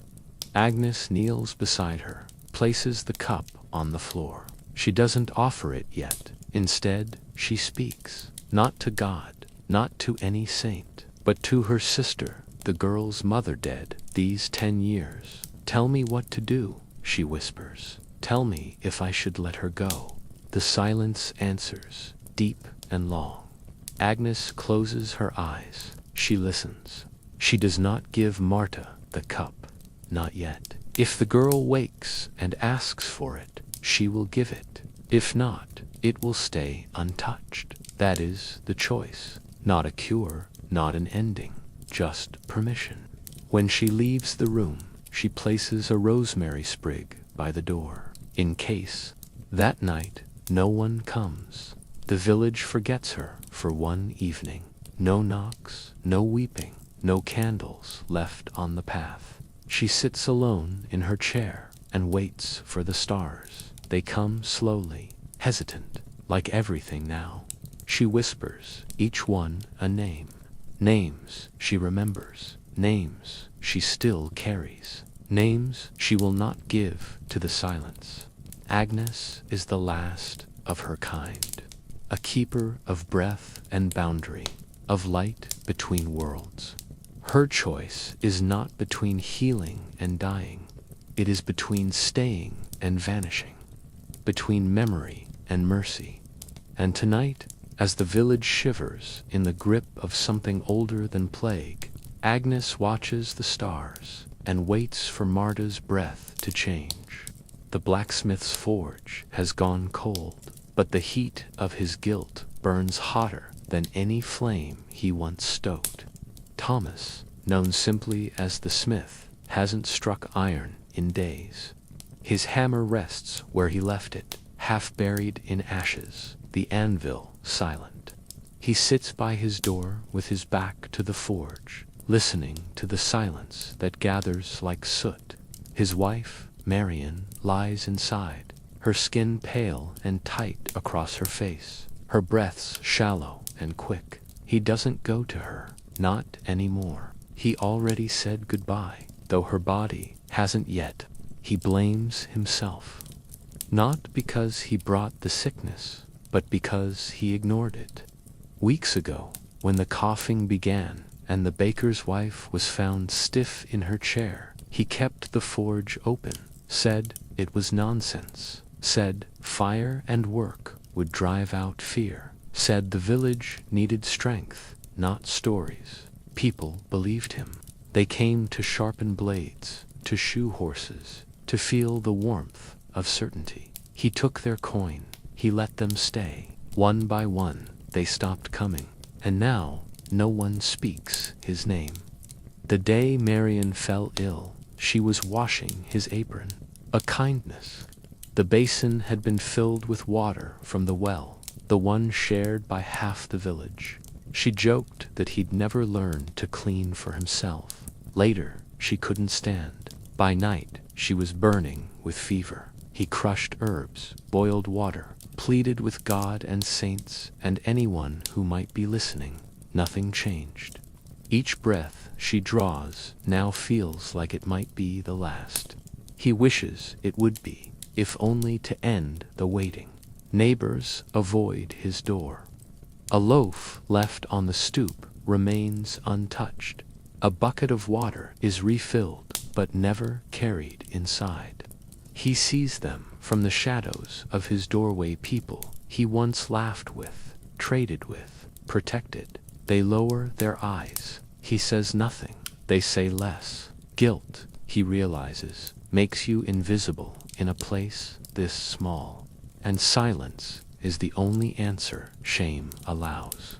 Inside, Marion moans softly. Her hand twitches across the blankets. Thomas does not rise. He's tried everything. Cold cloths, warm broth, the prayer his mother taught him as a child, the one he swore he'd forgotten, all useless. He tells himself she's already gone, that the shell in the bed is just waiting to catch up to her spirit. It's easier that way, simpler. But when her fingers twitch, his heart still jumps.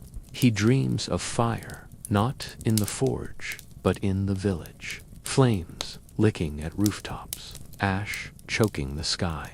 He wakes covered in sweat, fists clenched as if still holding tongs. In those dreams, he hears Marion calling him, not for help, but for forgiveness. He never answers. He doesn't know what to say. The plague has taken her slowly, piece by piece, and all he has done is watch.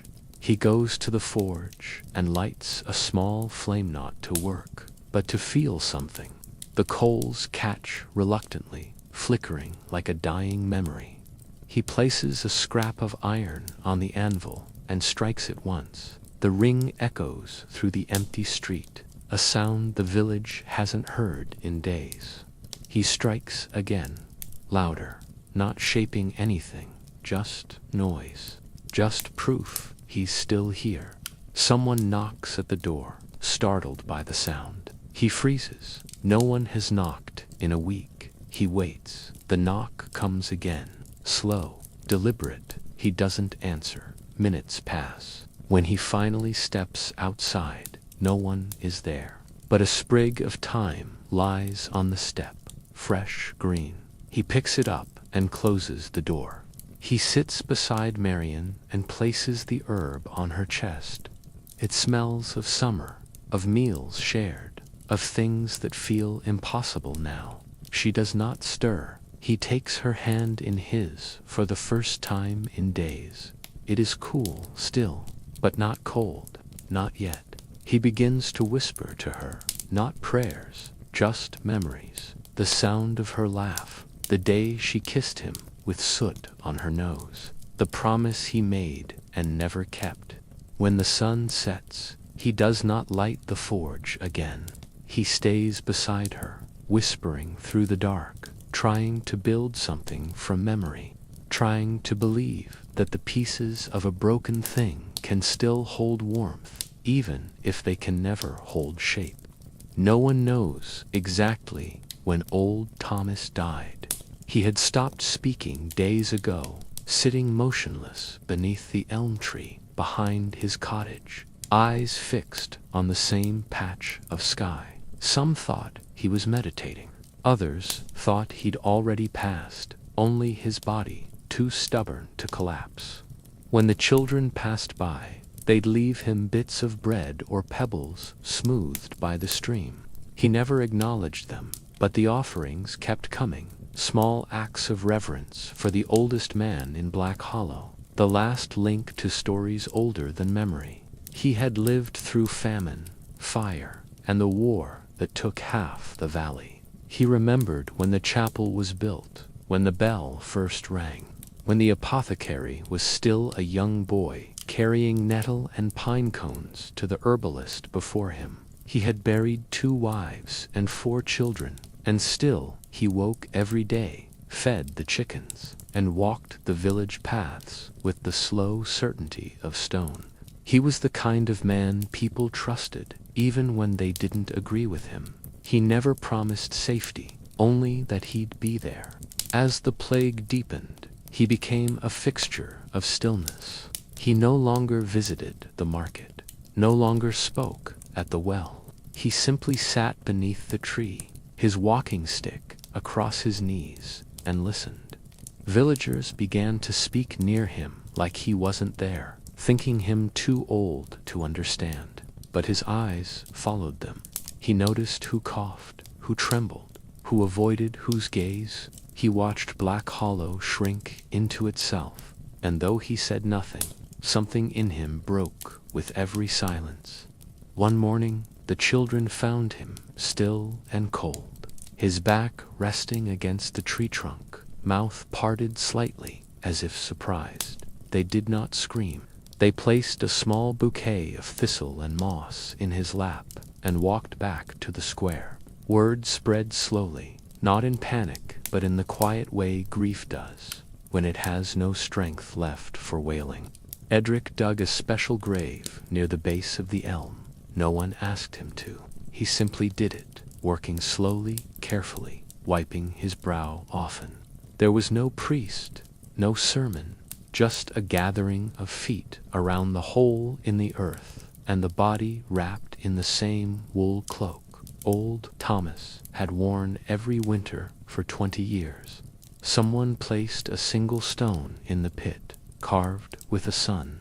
No name, no dates, just the sun. Elsbeth whispered a thank you. Wulfric bowed his head. Father Anselm watched from the chapel door and did not come closer.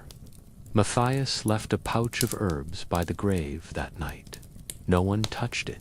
Afterward, the elm tree shed a ring of leaves despite the season. They scattered across the path, gold against the mud. The villagers stepped over them carefully. For 3 days, birds gathered in the branches, small, silent things with bright eyes. They did not sing, they only watched. Then, as suddenly as they had come, they vanished. The tree stood quiet again, but something about its shape had changed, as if leaning slightly in sorrow. Stories about old Thomas began to grow. Children said he could see death before it arrived, that he once spoke to a wolf and it bowed its head, that he carried a stone in his pocket that whispered names to him in the night. His absence made him more visible than his presence ever had. People spoke of him around fires, in hushed tones, using his memory to summon courage. If he could endure so much, perhaps they could endure this. Marion, barely alive in the smith's home, stirred the night after his burial. She muttered something about a tree, about warmth, about someone waiting. Thomas's name was never said, but her husband wept when she opened her eyes, and in that moment he believed, if only for a heartbeat, that something of the old man still lingered, watching, protecting. The elm tree became a place of small rituals, pebbles placed in a circle, threads tied to branches, candles burned low and hidden from wind. No one declared it sacred, but everyone treated it so. In a village hollowed by fear, the tree stood as a spine, straight and steady. It asked for nothing. It offered no miracles. It simply remained, and perhaps that was enough. In a time when so much was lost, to remain was the greatest gift of all. Elsbeth dreams she is underwater. The world above her is muffled, dim, like looking through smoke. She floats just beneath the surface, her fingers brushing a sky she can't reach.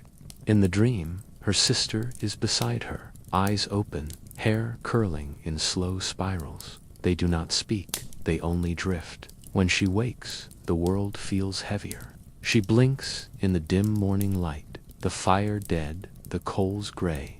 Lean's breathing is shallow. Their mother is still asleep, curled tightly like a leaf. Outside, nothing stirs. She rises quietly, wraps herself in her shawl, and steps into the cold. The village is silent, but not still. Smoke from 2 chimneys twists weakly into the sky. A door creaks open at the far end of the lane. A figure limps toward the well. Elsbeth watches and waits until they disappear. Then she walks, past the garden, past the whisper market, toward the chapel. She carries no offering, only questions. The bell tower looms like a finger raised in warning. Inside the chapel, Father Anselm is on his knees. He doesn't rise when she enters. She doesn't expect him to. She sits in the back pew and stares at the altar. The candles have burned low. The smell of wax clings to the air. For a long time, neither of them speaks. Then she asks, "Why are we still here?" Her voice is barely more than breath. The priest does not answer. Not because he doesn't hear, but because he has no answer to give. Wulfric digs in the dirt outside his home, not for food, but for distraction. His father watches him from the window. The boy unearths a stone, wipes it clean, holds it to the light. It is just a rock, but he pockets it anyway. He has been collecting things, bits of color, feathers, smooth wood, things that remind him the world still makes shapes, that the world still tries. He ties a string round the stone and hangs it from the eaves, a charm, a statement, a way of saying, "I am still here." Matthias boils water, even though he has nothing to add to it. He stares at the steam. It reminds him of breath, of spirits, of the time before the fever, when people came to his door with silly, complaint-stired legs, sleepless nights, bad dreams. He would trade them herbs and tell them stories. They laughed then, sometimes. He misses laughter more than he expected. He misses the sound of hope mispronounced. He pours the hot water into an empty cup and holds it as if it might still nourish him. In the graveyard, Edric pauses before the newest mound. He sets down his spade and rests both hands on the handle. His breath puffs in the cold. He has begun naming the dead to himself, not their real names, new ones, gentle ones, names that feel like sleep. It makes the work easier. It makes the world less sharp. Today he names this one Sparrow. He hums as he covers the grave. A lullaby without words. No one hears. The smith sharpens his tools, not for work, but for something to do. He oils the hinges of the forge door, sweeps ash into piles, arranges metal scraps by size. Marion sleeps, her breathing steadier than before. He doesn't ask if she wakefully. He doesn't ask anything. He only moves, one task to the next, one breath to the next. Survival, he's realized, is motion. Grief comes when you stop. At the edge of the village, a girl ties a ribbon to the elm tree. It flutters in the breeze, the only splash of color in a world of gray. Others have done the same. Bits of cloth, buttons, names carved into bark. It is no longer just a tree. It is a gathering place for words unspoken, for prayers without saints, for hope without structure. The ribbons speak for those too tired to cry. As dusk approaches, the village exhales. Not in relief, but in resignation. Another day survived. Another day closer to something none of them can name. They eat what they can. They light fires. They count bodies and blessings and breaths. They look at the sky and wonder if it will ever look blue again. They do not speak of tomorrow, only of now, only of each other. And somewhere in the woods, far beyond the last cottage, a light flickers, a distant, wavering flame. It is not a star. It is not a lantern. It does not move. It simply burns, watching, waiting, like everything else. Night folds over Black Hollow like a damp shroud. The village disappears into the earth, one shutter at a time, each home sealing itself against the dark. Fires are fed their last scraps of wood. Doors are bolted, curtains drawn. Even the dogs stop pacing. The sounds of evening once familiar once filled with the clatter of dishes and tired laughter, gone. What remains is a soft and endless waiting. Inside one cottage, a mother sings to her daughter, not a lullaby, but a hymn. Her voice cracks. The girl is already asleep. In the apothecary's home, Matthias lights 3 candles and arranges them in a triangle. He does not speak. He watches the flames dance and writes on a scrap of parchment with a bit of coal. The symbols are not from any book. They come to him in silence, old shapes remembered without knowing where they're from. He folds the paper 3 times and tucks it beneath a jar of rosemary. He has begun doing this each night, a ritual with no clear meaning, only motion, only intent. Wulfric lies awake, staring at the wooden beams above his head. His father sleeps in the next room, snoring faintly. Wulfric holds the stone he found earlier, tracing its edge with his thumb. He imagines it glowing, a little sun in his hand. He thinks if he wishes hard enough, it might warm the room, might keep the sickness from coming through the cracks. He whispers to it, "Don't let them take us." The stone does not answer, but he keeps whispering anyway. Elsbeth crouches beside her sister's bed. Lean sleeps fitfully, murmuring nonsense. Their mother dozes in a chair, head tilted back, mouth slightly open. Elsbeth pulls the blanket higher over Lean's shoulders. Then she kneels and presses her forehead to the floorboards. She does not pray. She does not speak. She listens to the house creaking, to the wind outside, to the fragile rhythm of breath and silence. Her lips do not move, but in her mind she pleads. At the chapel, the priest keeps vigil alone. He has not lit the bell tower candle. He has not opened the book. He simply walks the length of the nave, back and forth, fingers tracing the edges of the pews. He is counting, not pews, not steps, something else. He does not say what. He mutters numbers. 3, 5, 7, 1. Over and over. The rhythm keeps him standing. The rhythm keeps the walls from falling inward. The elm tree groans in the wind. A new ribbon has appeared on one of its branches, tied in a quick knot, its ends frayed and damp. Beneath it, someone has placed a loaf of bread wrapped in cloth. It is gone by morning. No one saw who took it. No one asks. The tree bears its offerings without judgment. The ribbons rustle like voices. Some say if you sleep beside it, the dead visit you in dreams, not to haunt, to remind. In a far cottage, a man sits beside his wife's body. She died an hour ago. He has not moved since. He has placed her hands one over the other and combed her hair with his fingers. He hums to her, a song from their wedding, a song he barely remembers. He does not cry. He has no tears left. The oil in the lamp flickers. He watches it. When it dies, he does not move to refill it.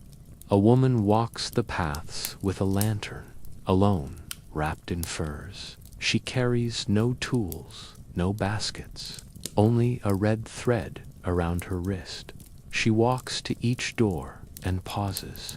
Sometimes she knocks once. Sometimes she leaves a coin. Sometimes she simply passes. No one knows her name. Some think she's a spirit. Others say she was a midwife once, or a queen. Her footsteps leave no mark in the frost. Her lantern never dims. As the village settles into darkness, the stars finally appear, faint, flickering, half hidden behind cloud and smoke. One falls across the sky, unnoticed. Another blinks out.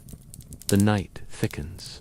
The wind howls. The silence stretches longer. In each home, someone listens for a sound that never comes, a breath, a voice, a bell. But nothing breaks the hush. And still, the village holds. bruised, hollowed, bent by grief, but not broken.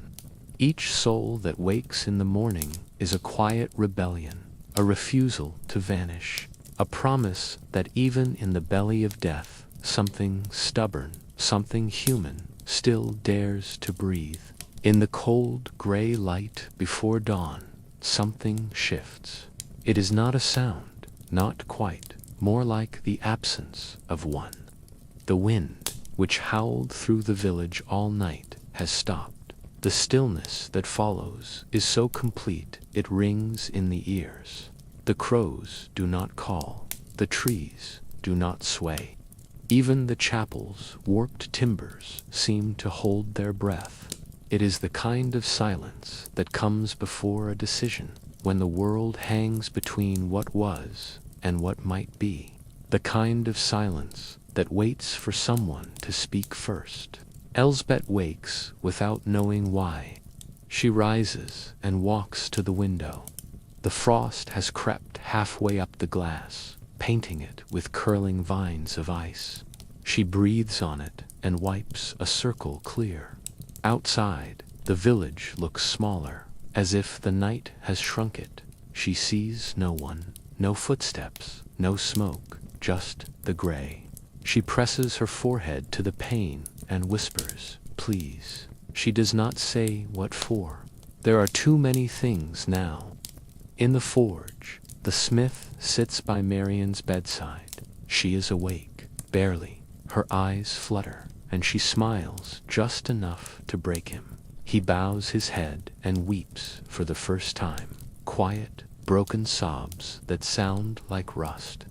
She reaches out, touches his hand, and says nothing. They sit like that as the sun begins to rise, painting the walls gold, as if trying to remember how. At the well, Wulfric stands with his bucket. The rope creaks as it lowers. The splash echoes. He draws it up carefully, more from ritual than need. As he lifts the bucket, he sees something carved into the stones. A name, his name. Below it, a single word, "Stay." He stares at it for a long time. Then he pours a cupful of water onto the ground. A gift, a thank you, a pact. Father Anselm stands at the foot of the bell tower, hand on the rope. He does not pull, not yet, but he grips it, feels the weight, the potential. He closes his eyes and listens. Not for God, not anymore, but for breath, for footsteps, for one true sound in a sea of hush. The rope twitches in his hand. He lets it go. Not yet. Not today, but soon. Matthias opens his shutters for the first time in days. He blinks into the light, eyes stinging. The air smells of damp earth and something else, something green. A sprig of mint has survived the frost. He laughs. It is short and dry, but it is a laugh. He picks the mint, crushes it between his fingers, and breathes it in. Then he writes the word again in the ash on his windowsill. Near the elm tree, the ribbons flutter in a breeze that seems to come from the soil. A new stone has been placed at its base. Small, smooth, carved with a spiral. No one saw who brought it. A child walks up, ties a length of yellow string to a low branch, and sits beside the tree. She doesn't speak, she just listens. And for a moment, the ribbons whisper back. A woman gives birth alone. Her cries are muffled behind thick walls. When the child comes, it is silent, for a heartbeat too long. Then it breathes, then it screams. The woman sobs, clutching the child to her chest. No one comes, but someone lights a candle in the square. A sign, a signal, life, again, against the odds, against the rules. Life. The sun finally breaks through the clouds, casting long shadows and slow warmth over the rooftops. The frost begins to melt. The crows return to their posts. A dog barks once, then again, then others answer. Somewhere, a kettle whistles. Somewhere else, someone sings. Not a hymn, not a lullaby, just a voice, rising alone. And the village exhales. Not in relief, not yet, but in recognition. The plague has not passed. The dead still wait. But the living are still here. They build fires. They share crusts. They speak each other's names aloud. And in that fragile web of breath and voice, Black Hollow begins to remember what it means to be alive. The morning is colder than the one before, but it carries a different weight, the kind of cold that sharpens the edges of things rather than dulls them. Doors open slowly across the village, not all at once, not in any show of courage, but in small, deliberate acts. A woman steps out to hang cloth on a line. A boy walks to the stream with a cracked pail. A man lights a lantern in daylight, not because he needs it, but because the flame itself is a comfort. These motions, once unnoticed, now feel like defiance.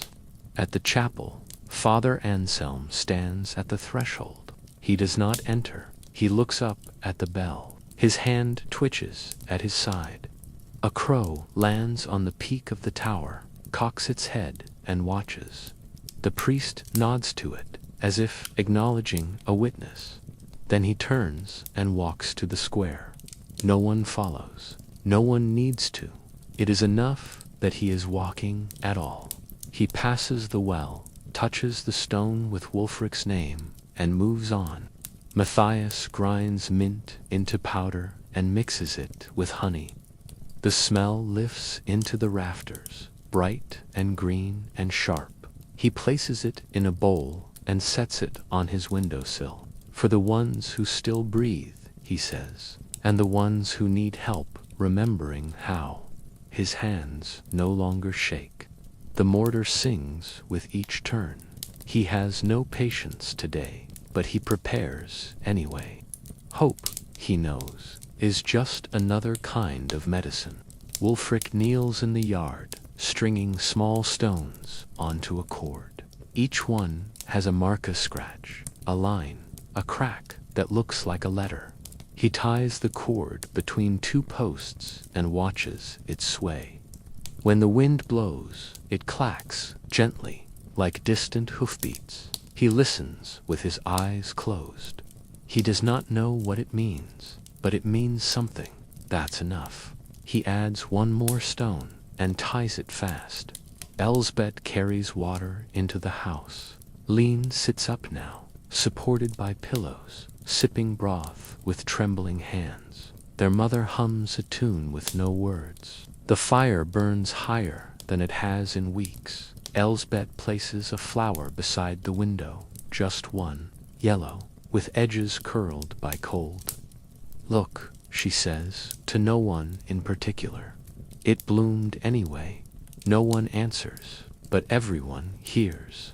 At the edge of the village, the elm tree leans forward in the wind, its ribbons bright against the gray. Someone has placed a wooden figure at its base, a horse, small, carved with care. No one claims it. It stays there through the morning, watched by sparrows. Children pass and do not touch it. They only bow their heads slightly. A new kind of ritual is forming, not born of fear, but of memory. The smith scrubs the floor, not because it is dirty, but because it is something to do. Marion speaks a few words now, raspy and slow.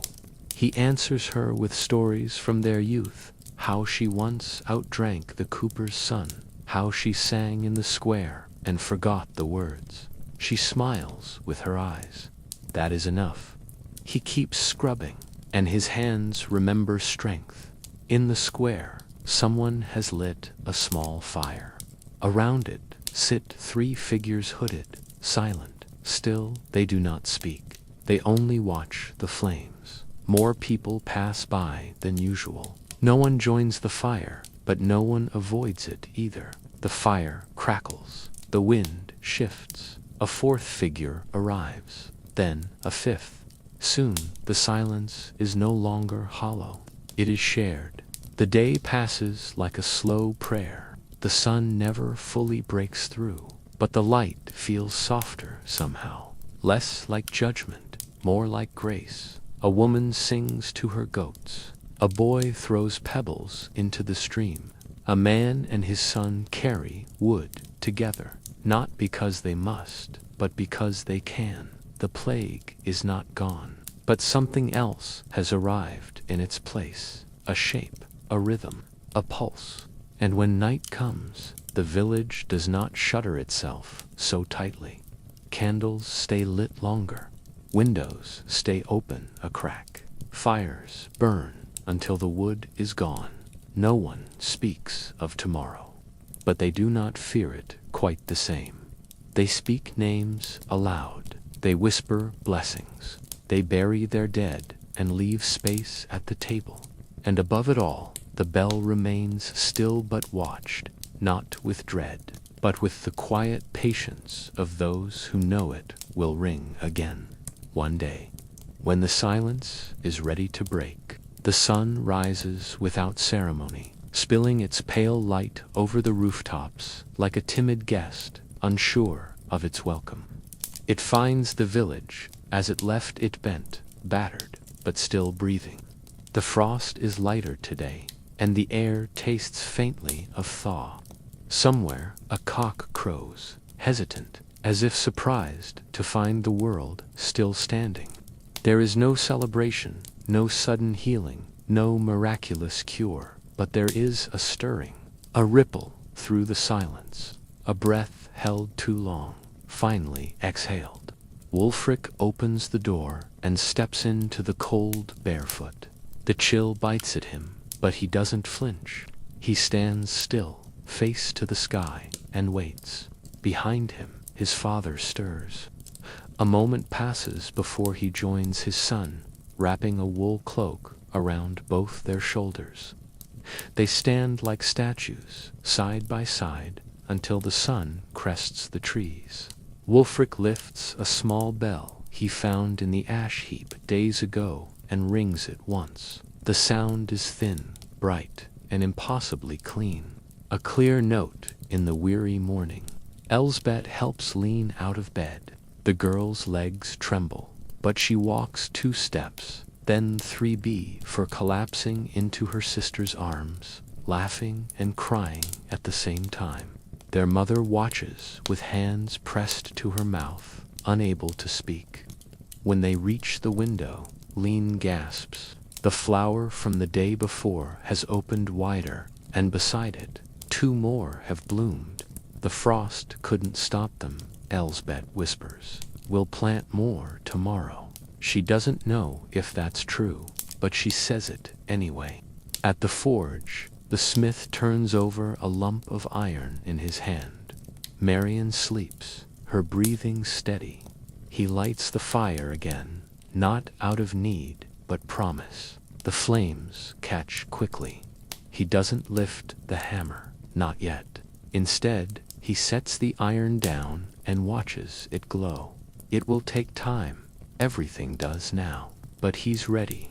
He wipes his hands and goes to her side, brushing her hair from her forehead with fingers that no longer shake. Matthias stands at his door with a basket of herbs. He doesn't call out. He doesn't knock on doors. He simply walks, leaving bundles on steps, tying sprigs to gates, tucking leaves behind shutters. A poultice here, a charm there. He walks the village like a ghost, but not a haunting one, more like a memory of how things used to be. When he returns home, he finds a loaf of bread on his sill, still warm, wrapped in linen. He weeps for the first time in weeks. Father Anselm climbs the bell tower alone.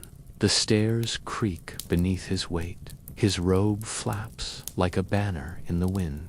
He does not pray. He does not speak. When he reaches the top, he looks out across Black Hollow. Smoke rises from chimneys. Footprints mark the snow. The world is still wounded, but it is moving. He grips the rope, For a long time, he only holds it. Then, with a deep breath, he pulls. The bell rings once low, long, echoing. The sound rolls down the hills, into homes, into hearts. People stop what they're doing, and they listen. The children gather in the square without being called. One brings a hoop, another a ball of wool. They begin to plane loudly, not wildly, but with the cautious joy of those who have remembered how. Adults watch from doorways, unsure whether to smile. Some do, some step forward. They do not join the game, but they do not walk away. One by one, they begin to speak. Quiet greetings, questions, offers of help. The sound of language returns, timid but real. At the elm tree, the ribbons fluttered gently. A new one has appeared, blue and gold, woven tight. Beneath it sits a basket filled with seeds, beans, oats, peas. A note tied to the handle reads, "Spring is coming." No name, no flourish, just faith. The tree seems to lean toward it, its branches stretching as if to bless the offering. Two women kneel beside it and begin to sort the seeds. They speak little, but they smile often. As dusk falls, the village gathers in the square. Not all at once, not in rows, just a drifting together, like leaves toward a stream. A fire is lit, food is passed, what little there is. Stories are shared. Laughter comes cautiously, then more freely. Someone sings, someone weeps, someone dances with no rhythm at all, and through it all, the bell remains silent. It has done its work. Now, the people must do theirs. And when the stars come out, no one hides. They look up, open-faced and unafraid. The plague still lingers. Yes, the sorrow is not gone, but neither is the village. Black Hollow breathes again. It remembers itself. It stitches its wounds in light and ash and song.